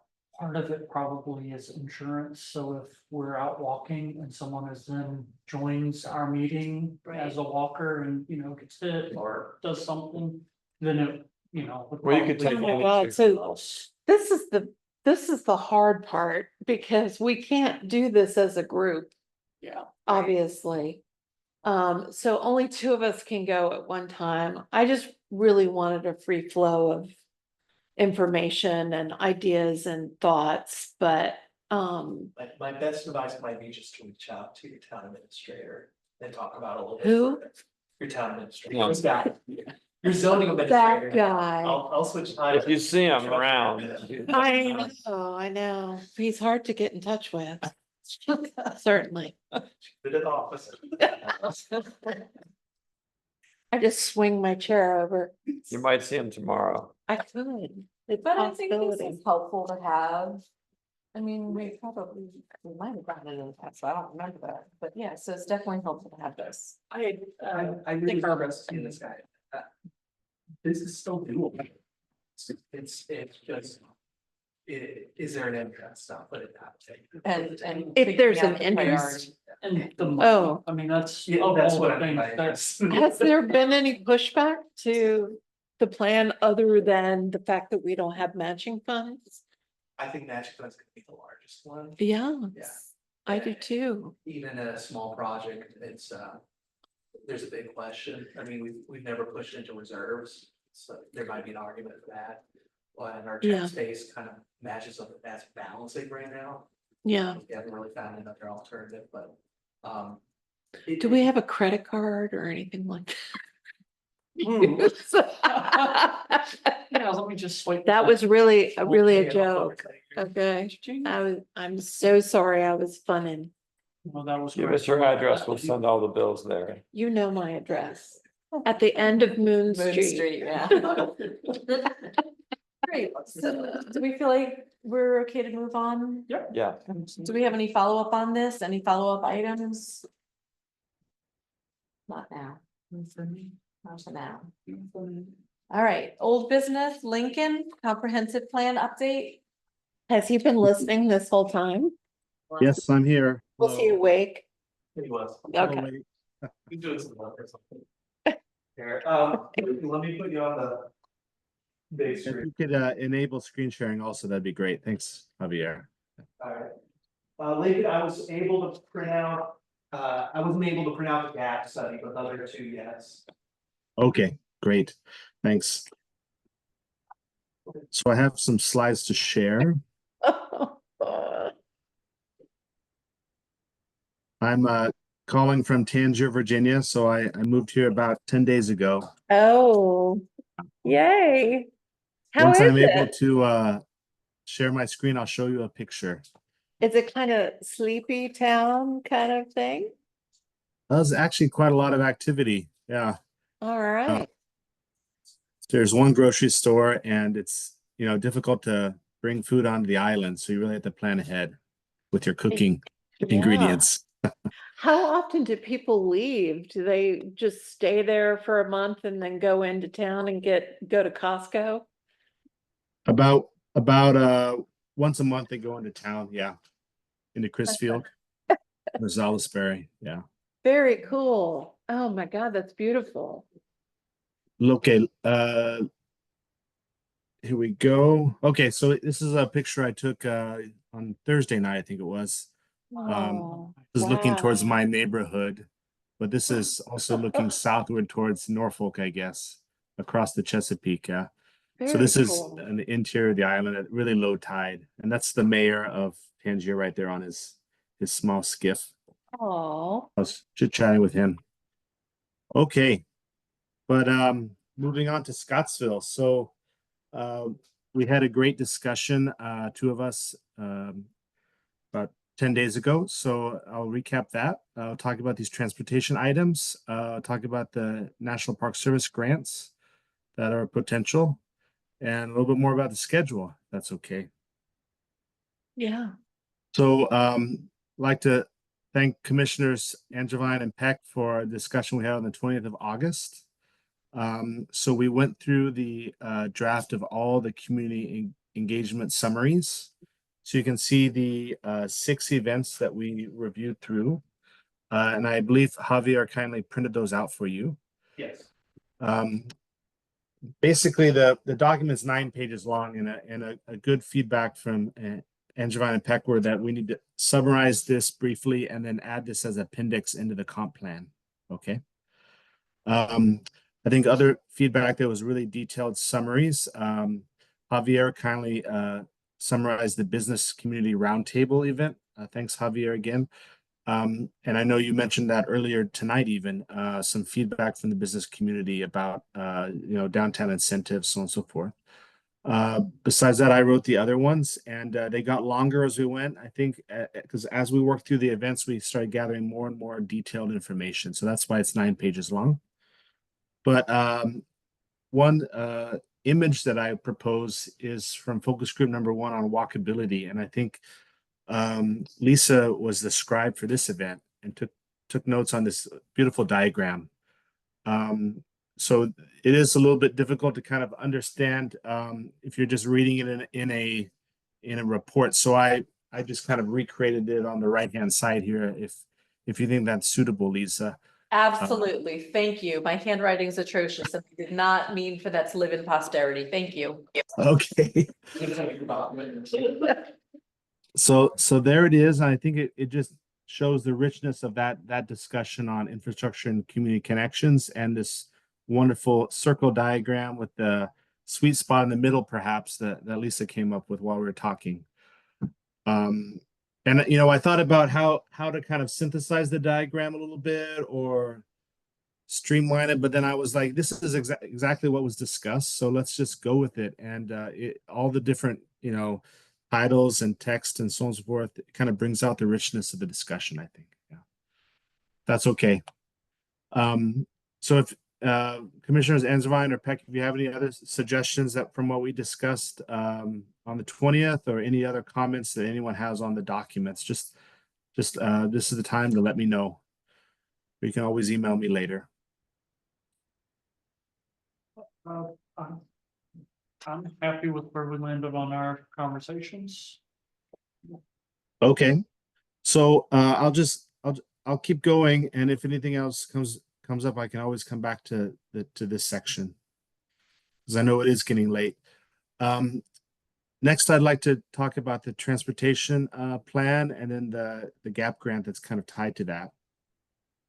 So another sidewalk study that I was reminded of today was another Timmons Group study that really connects West Main and Bird Street to the library. And part of this is in that batch of documents that was being circulated, and part of it's another set of documents. This I actually got from one of the VDOT employees. His name's Michael. He's now the director of planning for Albemarle County by chance. But he emailed us this after our roundtable that we had with him back in 2023, I think it was. So this is just another one of those studies. I think this was $200,000 or something that wasn't able to find matching grants either. And we were going to talk about this when we were talking about the capital improvement program, but I believe that planning commission meeting was canceled. So that's why I decided to kind of revisit this slide. One suggestion I had back then was to maybe tackle this project in small bits. It's not as efficient, but you can see there's different clusters of these bits of sidewalk to connect into the greater whole. So that's another possibility. Okay, continuing on to the GAP grant, I was just thinking about this today and went to the website, and by chance the new schedule actually goes live, today or tomorrow by chance officially. So it's really timely. The applications are due November 1st, so I'll just keep going. I was comparing the GAP grant this cycle versus the GAP grant 2 years ago, and it's pretty much exactly identical. It has 4 components, and I would really suggest, after reading the details, we go with component 1 that really deals with urban development areas or community planning areas that we're proposing to designate for the town. This provides $100,000 to the town to do technical studies. You're not going to get a lot with $100,000. If you look at the Timmons Group sidewalk study, they were charging, I think, $80,000 for one phase of engineering for sidewalks. So $100,000 is not going to give you a long ways, but it is a good drop in the bucket to get a study to help something else roll down the road, I guess we could say. Component number 2 actually provides a little bit more money. I believe it's $125,000. However, it's more about how to use technology for planning. For instance, using a cell phone app to collect data from citizens or residents on problem areas and intersections, for instance. So I would suggest component 2 is not really the right thing for Scottsville. Component 3, accessibility is of course important, but I don't think it's the most important aspect right now. Component 4 is outside of urbanized areas. I think that's only $60,000. I think Scottsville should really focus on component 1. And we can build a case for this multimodal planning, maybe because we're having, the foreseen new development in the northeast part of the town, so on and so forth. And as I emailed around today, Mr. Lawless already did the write-up in 2023. So we don't really have to recreate the wheel. I would suggest we just update it and streamline based on the current information. Here is the schedule. Like I said, the application intake ends on November 1st. So it is approaching very quickly, but again, we can just touch up the materials from last time. And I also mentioned in my email to you today, we might want to recap why the application was not successful last time. And I've heard 2 versions of this. I first of all called OPI, the Office of Intermodal Planning for the state. The officer's name is Jatender. And back then he said that we did not have a letter of support from the county. Subsequent to that, Javier and I went to talk to the county. I think Lisa, you were also there, and the gentleman told us that actually it was the county that made the submission for us. So how could the county make the submission but miss their letter? Was there even needed to be a letter in that case? So it was a little bit unclear. But what I would suggest, the town, we get our ducks in a line, and we don't have the same issue moving forward. And once again, the last call was 2 years ago, and a lot of inflation has occurred since then, but it's the same amount of money. It was $100,000 2 years ago and $100,000 now. So we have to be really strategic in what we want to do with this study. There's less money overall. Yeah. So that's the gap grant. Javier or anyone else, do you have anything to say? So, are you writing up this grant?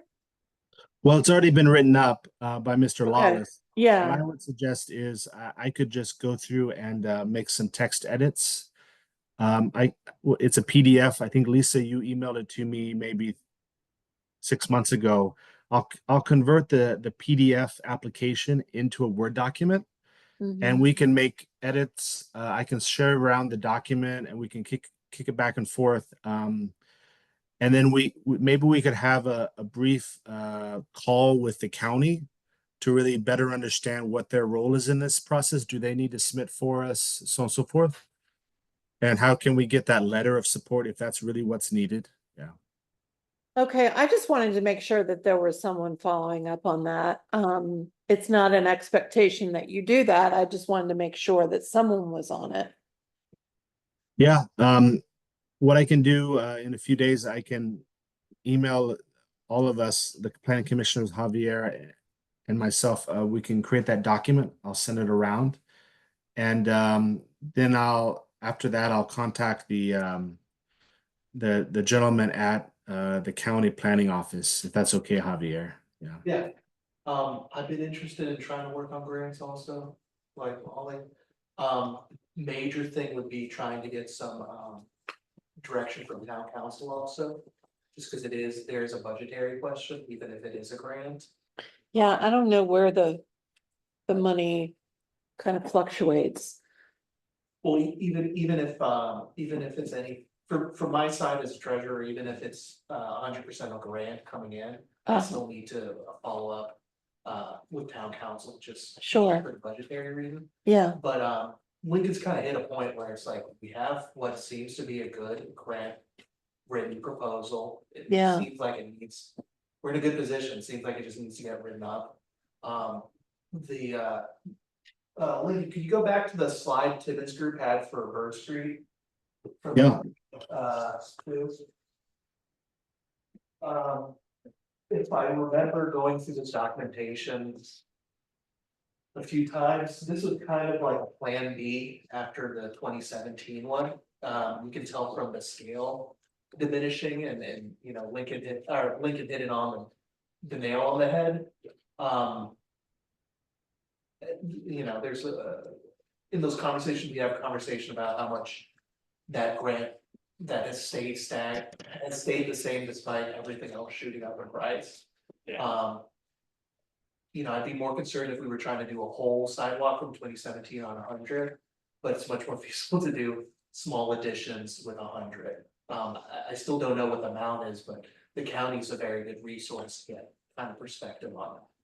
Since the staff members he talked to were community development, so they should at least have us be able to provide me a perspective, me and Lincoln, anyone who attends, but that's the impression I got from going through the historical documents. But this was kind of, There was a second thought after. yeah, it's like, it's something we can bite at and you know, it's within our, So one of those grants is 100,000 and that would be for the planning. That side of it, and then the other 100 is for actual construction. and then Development. you would try to parlay that into like a technical assistance grant that Lincoln, Smart Scale still exists. Yeah. I think technical assistance has a match. And then Smart Scale doesn't have a match, but of course.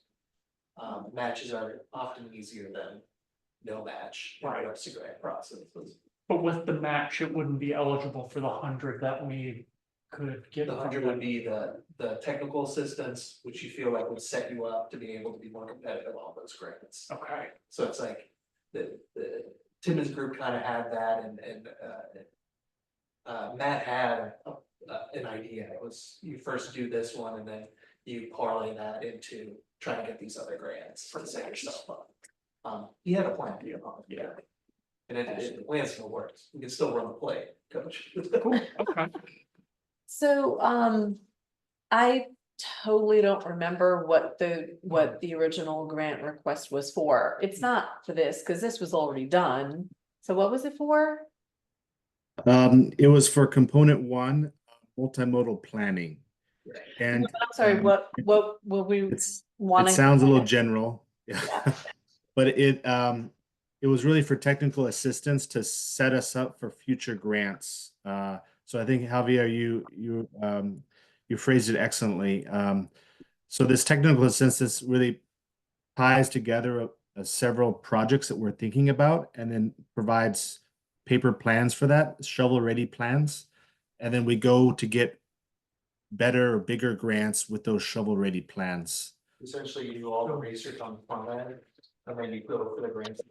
Pay for the side. One of the things I'll say, Lincoln, when we applied for one of the grants some years ago for the Overlook Trail, one of the weaknesses, they liked our grant proposal, but the weakness is that it wasn't shovel ready. And so what that refers to is making sure it has the technical review that looks at it from a, I guess I would say, a soundness perspective, and then also to try to see if it's, when they go and do the grant, if it scores right, because it already has very specific constraints that are already addressed. Is that, am I saying that correctly? Yeah. Yeah, so, Yeah.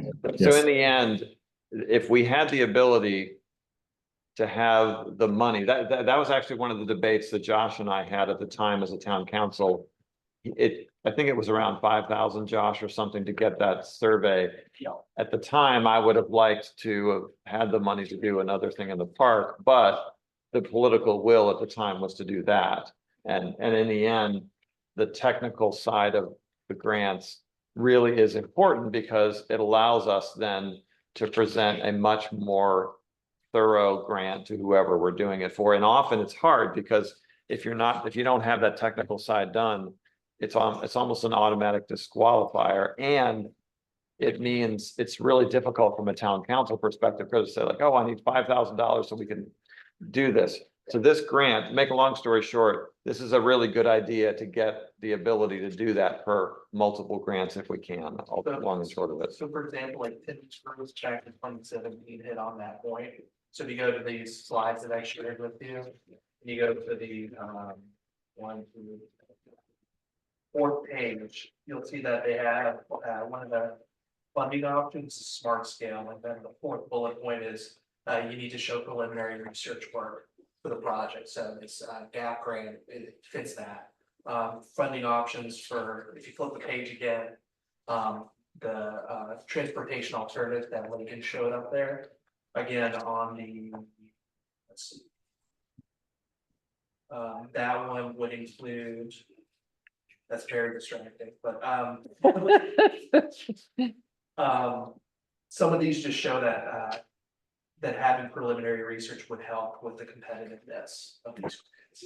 It's a little bit frustrating, but also feels very bureaucratic in that you have to do a study to set yourself up to now actually being able to fund it. Feels like a federal grant, even though it's a state grant in that respect. So we have a preliminary study about the difficulties and considerations in sidewalk improvements.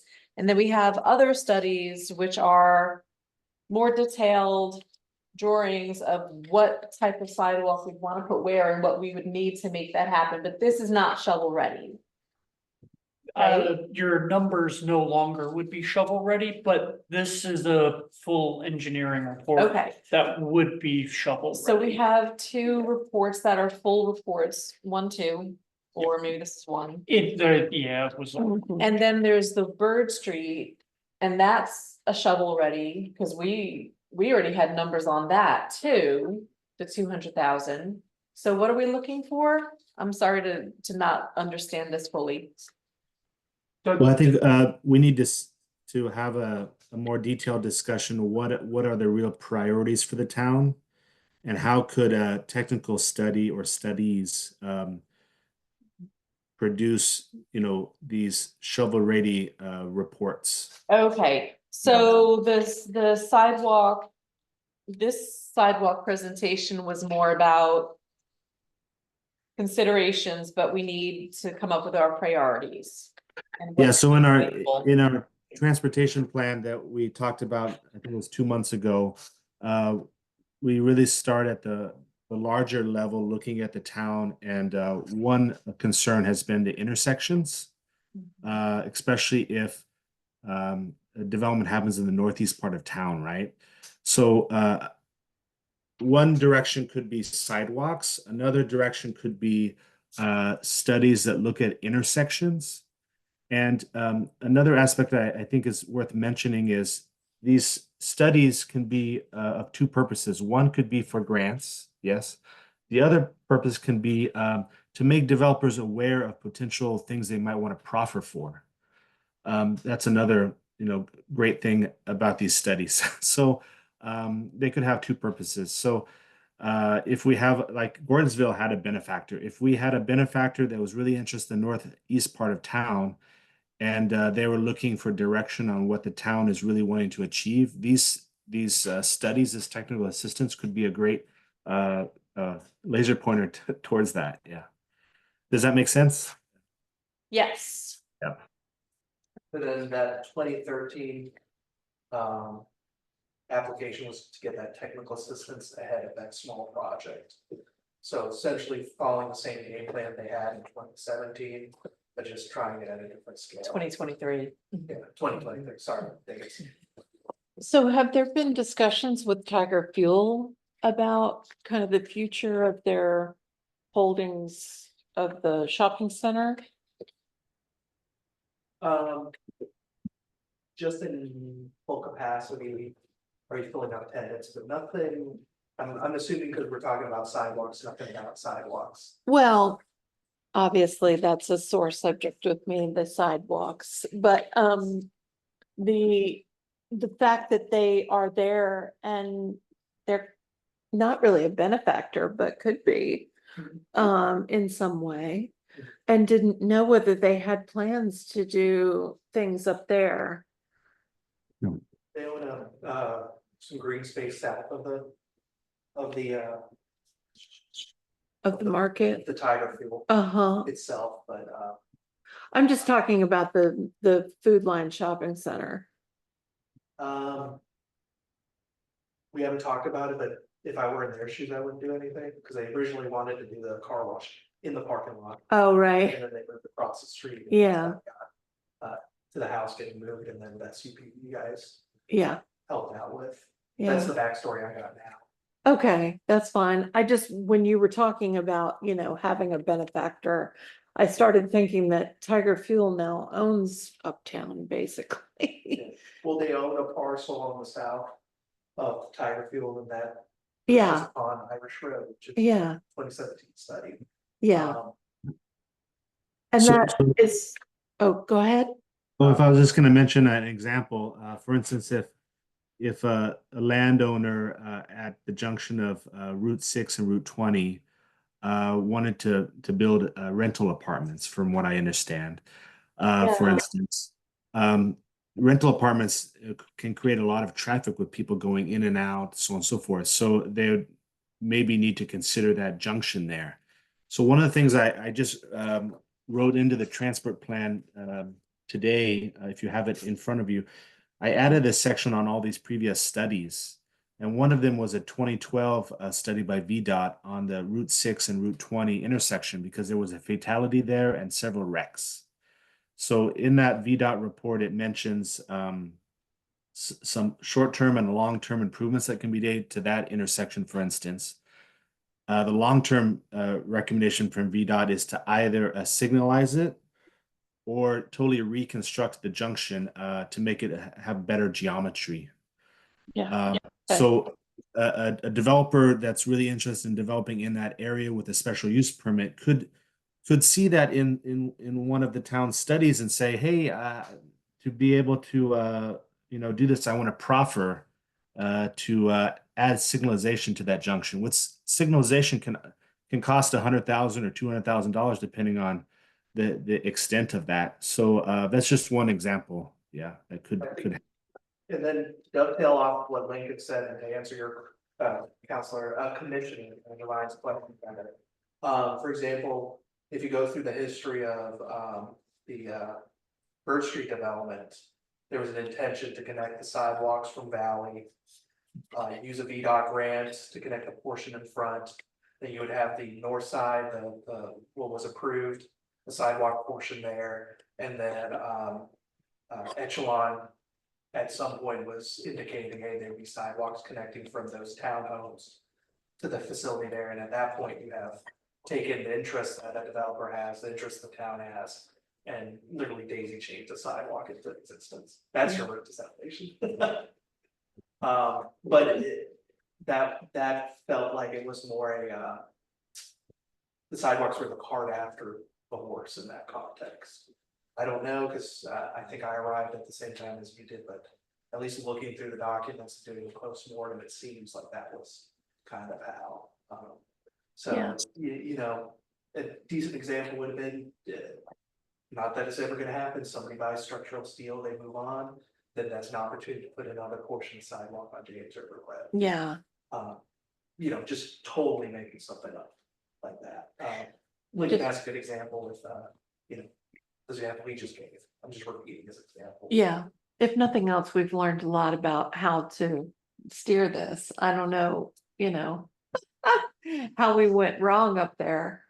But, yeah, there would be other opportunities. I think it's always something worth considering, like Lincoln said there, Yeah. when you see an opportunity present itself. Yeah, I think it's really important that that be stressed as, what the town wants. It's part of our comp plan. Yeah, exactly, and then Yeah. that's why I think I've had conversations with planning commissioners about including as they say, modal, including language in the comp plan there. Yeah, Again, you have something to point to. It's like, hey, this is something we've been talking about in the town. yeah, So I think this is a great discussion that has been had over the last 2 or so hours. I think my recommendation is maybe we need to be a little bit more obvious about what the town wants and these options. I think we've been a little bit too shy about being straightforward about it. So maybe what I suggest in the transportation plan, I can specifically say for developments in the uptown area, these are A, B, C, D projects that could be potential. In the downtown area, west downtown, these are ABC projects that could be potential. So A would be sidewalk improvements, B, width of streets leading to something like a tire factory, so on and so forth. Yeah. Does that make sense? Because I think the main thing is we've had a lot of great discussions and we haven't really synthesized the wants yet totally. yeah. Do you know what I mean? Mhm. Okay, so I will work on that. We'll write something and of course it's you guys' recommendation. Yeah. Recommendation. So I suggest I'm going to propose two work sessions in the coming months' time before the next meeting. But if the town really would like to pursue the GAP grant, we really need to kind of talk about specifics at the next planning commission meeting, and also maybe in parallel, Javier needs to talk with town council, like you mentioned. That's an excellent idea. So there's the schedule on the screen. Okay. So maybe what I'll briefly mention is other grant if that's okay. Yeah. We keep Yes. Link, late. before you move on, did you say that you're gonna write up the transportation section? And then, was that the document you were talking about sending out to the group here by email? Well, what I'm going to do is take Mr. Lawless's grant application and convert it into a Word doc, Okay, and then I will make some suggested timely updates because that was 2 years ago, and so forth. these updates. Then separately, I will make some tweaks to the transportation plan to make it a little bit more straightforward about what the town wants. Okay. And basically proffer options or ways that grants could assist that. So that's that. And maybe we circle back to that in about 3 minutes when we talk about the schedule, if that's okay, because I know it's getting late for everyone. Okay, Chesapeake Gateway grants. So this is also a very timely grant right now. And since Scottsville's on the James River, it is considered part of the Chesapeake area based on NPS, the National Park Service. Okay, so this is a federal grant. So in this grant, there are two categories. One is the first is about basically supporting tourism and economic development having to do with the Chesapeake. So this is really also about cultural heritage. This would take a lot more thinking, and it also has to do with economic development, like we've been talking about earlier this meeting. The second item I think is more of a low-hanging fruit. This is a event support grants. So one example would be the Bateau Festival, that's very tied to the James River and the Chesapeake, of course. And I remember from one of our community engagement events, someone really suggested, I think it was the Business Roundtable, suggested the town should really leverage the ABC licenses it has. But there's not a lot of know-how about how that should be done, from my understanding. And that would take a lot of coordination and staff time and effort. And there's no way to support that right now, right? We have limited staff resources. But if this grant could provide $25,000 to kind of create a system that the town initiates about what does it do to put on an event? What are the checklists that need for ABC? What are the other considerations? These protocols and standards. I think the town could get $25,000 very easily to piggyback on the event, whether it be Bateau Festival or something like the Jazz Festival. I understand that used to happen, or other events that people have reminisced about during our community engagement events. Or for instance, some sort of infrastructure for a newsletter or getting the word out about events. We got a lot of feedback from that too. Yeah.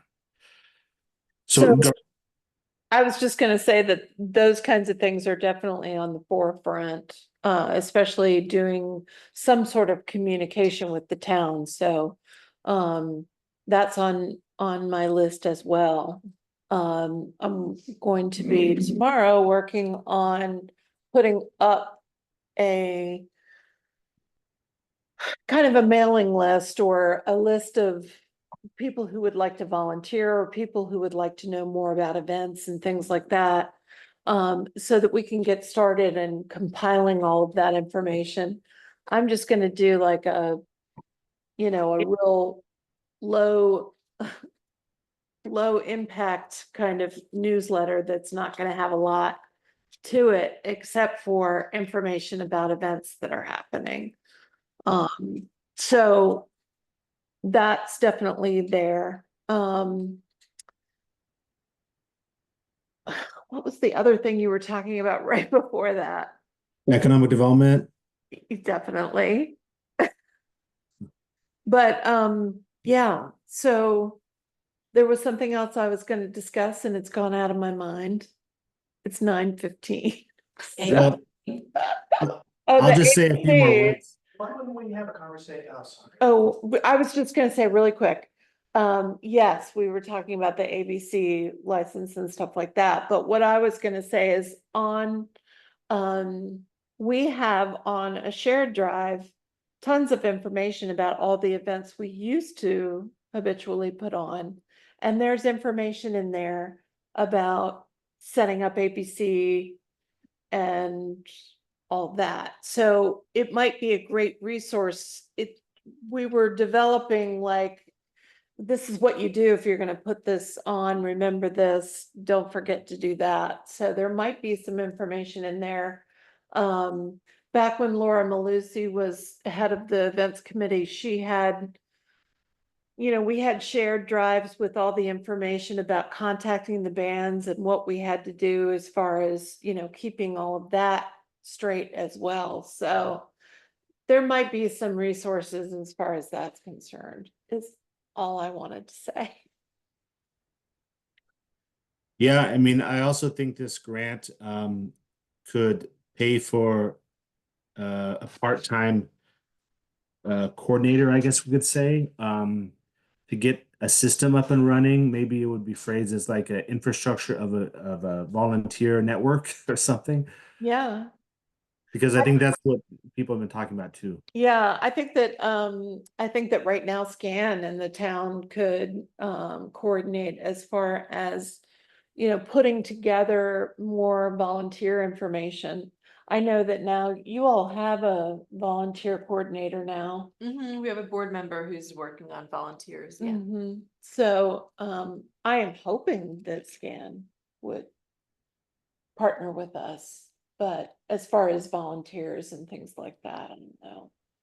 I mean, I think it should be more than just SCAN. I'd love to see the chamber. Yeah, if they had something in place, I don't know that they have anything like that in place, but if they do, yeah, I would wanna coordinate with everybody and we could, compare lists Yeah. or share lists Yeah, for getting our events fully staffed. yeah, So, I could see the value in that, absolutely. mhm. So, So what's the plan? Are we gonna, I mean, both of those grants sound fantastic for us. Are we thinking of applying for them? Are you going to be applying for them or? he's gonna Well, help us apply for them. No, we can keep I asking. think Yeah. that plan is the lowest hanging fruit. Yeah. Because it's mainly between us and the county, and we pretty much know a menu of things we want. This grant would take a little bit more talking with partners. We'd need to have short letters of support from partners and things like that. Mhm. It'll be a lot lot more legwork. And if I'm not mistaken, this is, I believe due, October 15th. So that's 45 days away, which is a good amount of time, but still not a lot of time. Bill, yeah, So, Lincoln, I'm working to kind of establish a relationship with the county in the future for grant proposals, especially ones where they need to either take like a fiduciary agent role or, even just another way to have the same conversation, hey, send us that letter of of support or, yeah, I forgot what they call it, grants, letter of whatever, letter, and- acknowledgement, support, Yeah, whatever. I can look into this a little bit more thorough. Cause I thought about the. Yeah. think it's appropriate just to have staff look into it, I'll put it that way. I think it's good that you share this resource, but, I wanna dig into it and brainstorm a little bit on it. Yeah, and I think they've offered it the last few years, so likely it'll hopefully be offered next year. So if staff thought this was relevant, we could look towards next year and have a little more running room.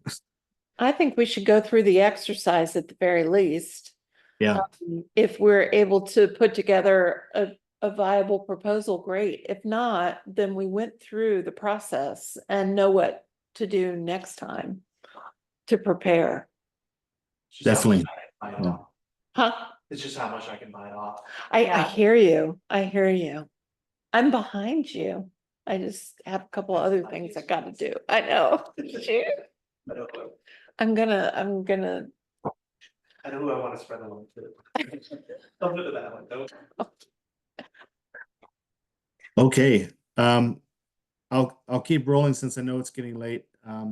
So today is the 3rd of September. It's a Tuesday, of course, a little bit different than usual. But what I'm proposing for next week, if two people would be on board, we talk about my summarization of youth engagement events. We had 2 events I need to summarize, and also my summarization of the weaving approach, the diagram explaining that main concept of the comp plan. And then during the time of the 24th of September, somewhere in that range, this principles and goals sections, the actual recommendations of the comp plan, and then also the town photos. I think maybe Molly, we could have discussion on your wonderful town photos. We could pick some town photos and put them in the report. absolutely. What document storage do you use? Oh, I'm just using the town's OneDrive. Okay, We could talk tomorrow if you want when you're in the office and yeah, we can have a I'd Zoom. like to. I would like to. Okay. Because I have them. I just am not exactly sure the best place to put them. Okay, I'm sure we can talk about it tomorrow. Yeah, because I don't have space on a lot of my stuff, but OneDrive might work. Yep. Okay. Awesome. Okay, so circling back to the grants, I think Javier has a really good point. These are $100,000 grants or even $25,000 grants, like I mentioned. And sometimes the grant is much more trouble than it's actually worth. So it's a balancing act between the benefits of that money versus the pain and the staff time. Do you know what I mean? So that's why I think the town has to be strategic. I hope you agree with me, Javier. Yeah. Yes, I think it's more on making a calendar. Yeah. So Javier and Molly, maybe we can talk tomorrow while you're in the office, and yeah, we can talk a little bit more about the details. Yeah. I think that works, yeah. Awesome. Absolutely. I'll send you a text or an email actually. Cool. Okay. Well, I'll stop sharing my screen and anything else to talk about, I'll just listen in. Do you want, Thanks, do you Lincoln. want volunteers to form those 2 little subcommittees that you described? Yeah, let me just, Gonna help out with the photos, I'd like to do the second one. and I would as well. Oh, Darn. So, second meeting, which is the 4th week. September, it'd be Caltibiano and Strasser. And then maybe over email like last time, we just work out timing, and I'll share information. Make the meeting, I'll leave the council chambers open for you guys. Here, if you wanna, powwow on it, and then, we have that first meeting next week. I Sorry. would need to get back to you, cause I don't know how much y'all know, but I'm going through a career change right now. I so, know, that's so exciting. Yeah, I'm going part-time at the bank, but I've got a distribution route. So I'm going 3 a.m. to 12 or so, and then I go to the bank, so Oh. I'm kind of Between stuff. a little thin right. Well, I can be there for the first one if you need me. I think it would be even just appropriate if nobody else is available, we could just meet with Angela, then report back. If you call me, I mean, that might be fine, but yeah, Maybe we should just set up a time with email and see if something works. we'll see, yeah, we'll see what we do. Okay, awesome. Thanks so much. Really appreciate it. Thank you. Thank you. I'm so excited about your little sleepy town Sorry, can you put that back up? Oh, yeah, I will definitely put it With- back. with the mayor. It's to be determined, September 9th through the 13th. For the first group, which is youth engagement and meeting approach, Mhm. and then the second group is principles and goals. And that was the week of the 23rd to the 27th, dates to be determined. Was that what you needed? So I was suggesting that we might want to hold it sometime Tuesday through Thursday, because Monday's always town council meetings and ARB, for instance, and other things. Yeah. So Tuesday through Thursday is kind of the sweet spot, I guess, for those weeks. Yeah. And who wants to have a meeting on a Friday night? No fun. So kind of No. I think Thursday night might be out for me. But Tuesday and Wednesday okay, 10th or 11th. Yeah, or 10 to 11. 10th or 11th. Yep. Oh, the 10th or the 11th. I got you. Yeah. Not 10 to 11. I thought you p.m. said 10 to 11. I was like, oh, okay. Yeah, so did you want me to pick? Yeah, you just go ahead and pick right now. Okay, the 11th would be great. Can we do it all? Sure. Okay. Okay, we'll, Shannon and I will catch up with you offline. It takes a little more to coordinate 3 of us. Okay. Does Thank you. anybody Yep. else, can anybody else do a second meeting? By any chance? I'm sorry. what do Join you me mean? on the first meeting? Josh is looking at- Oh, okay, Josh. Yeah. Well, Josh has a lot on his plate. You said the 10th or the 11th, Oh, yeah, yeah. that was the meeting you're talking about? We Yeah. were gonna make it, without you. I'm sorry. Let me know what might What work was the best for you. Wait, I'm confused. What was the meeting you were just asking for? It was the first week, the 10th, the 11th, the Oh, yeah, 12th. we're talking about the same thing. Yeah, Oh, yeah, okay. Yeah, I said, to let me get back to you and. yeah, I'll be I'll flexible. probably, like a phone call in would probably be best. Yeah. Yeah. Okay, Great. all right, we're done. Thank you, Lincoln. Okay. Thank you. Thanks, Thank you, Lincoln. Lincoln. Thanks again, Lincoln. Yep. I'll just listen in now. Do we have anything else? I don't see anything. Okay. I make a motion to adjourn the meeting. A So- second. Oh. Oh, so moved. You can take hers, yeah. No, don't do it. All in favor? Aye. All right, No, thank you so- very much, everyone. See you next month. Thank you, everyone. That was good, Molly. I liked that. You got that second in nice and quick. It's just like wanting to participate.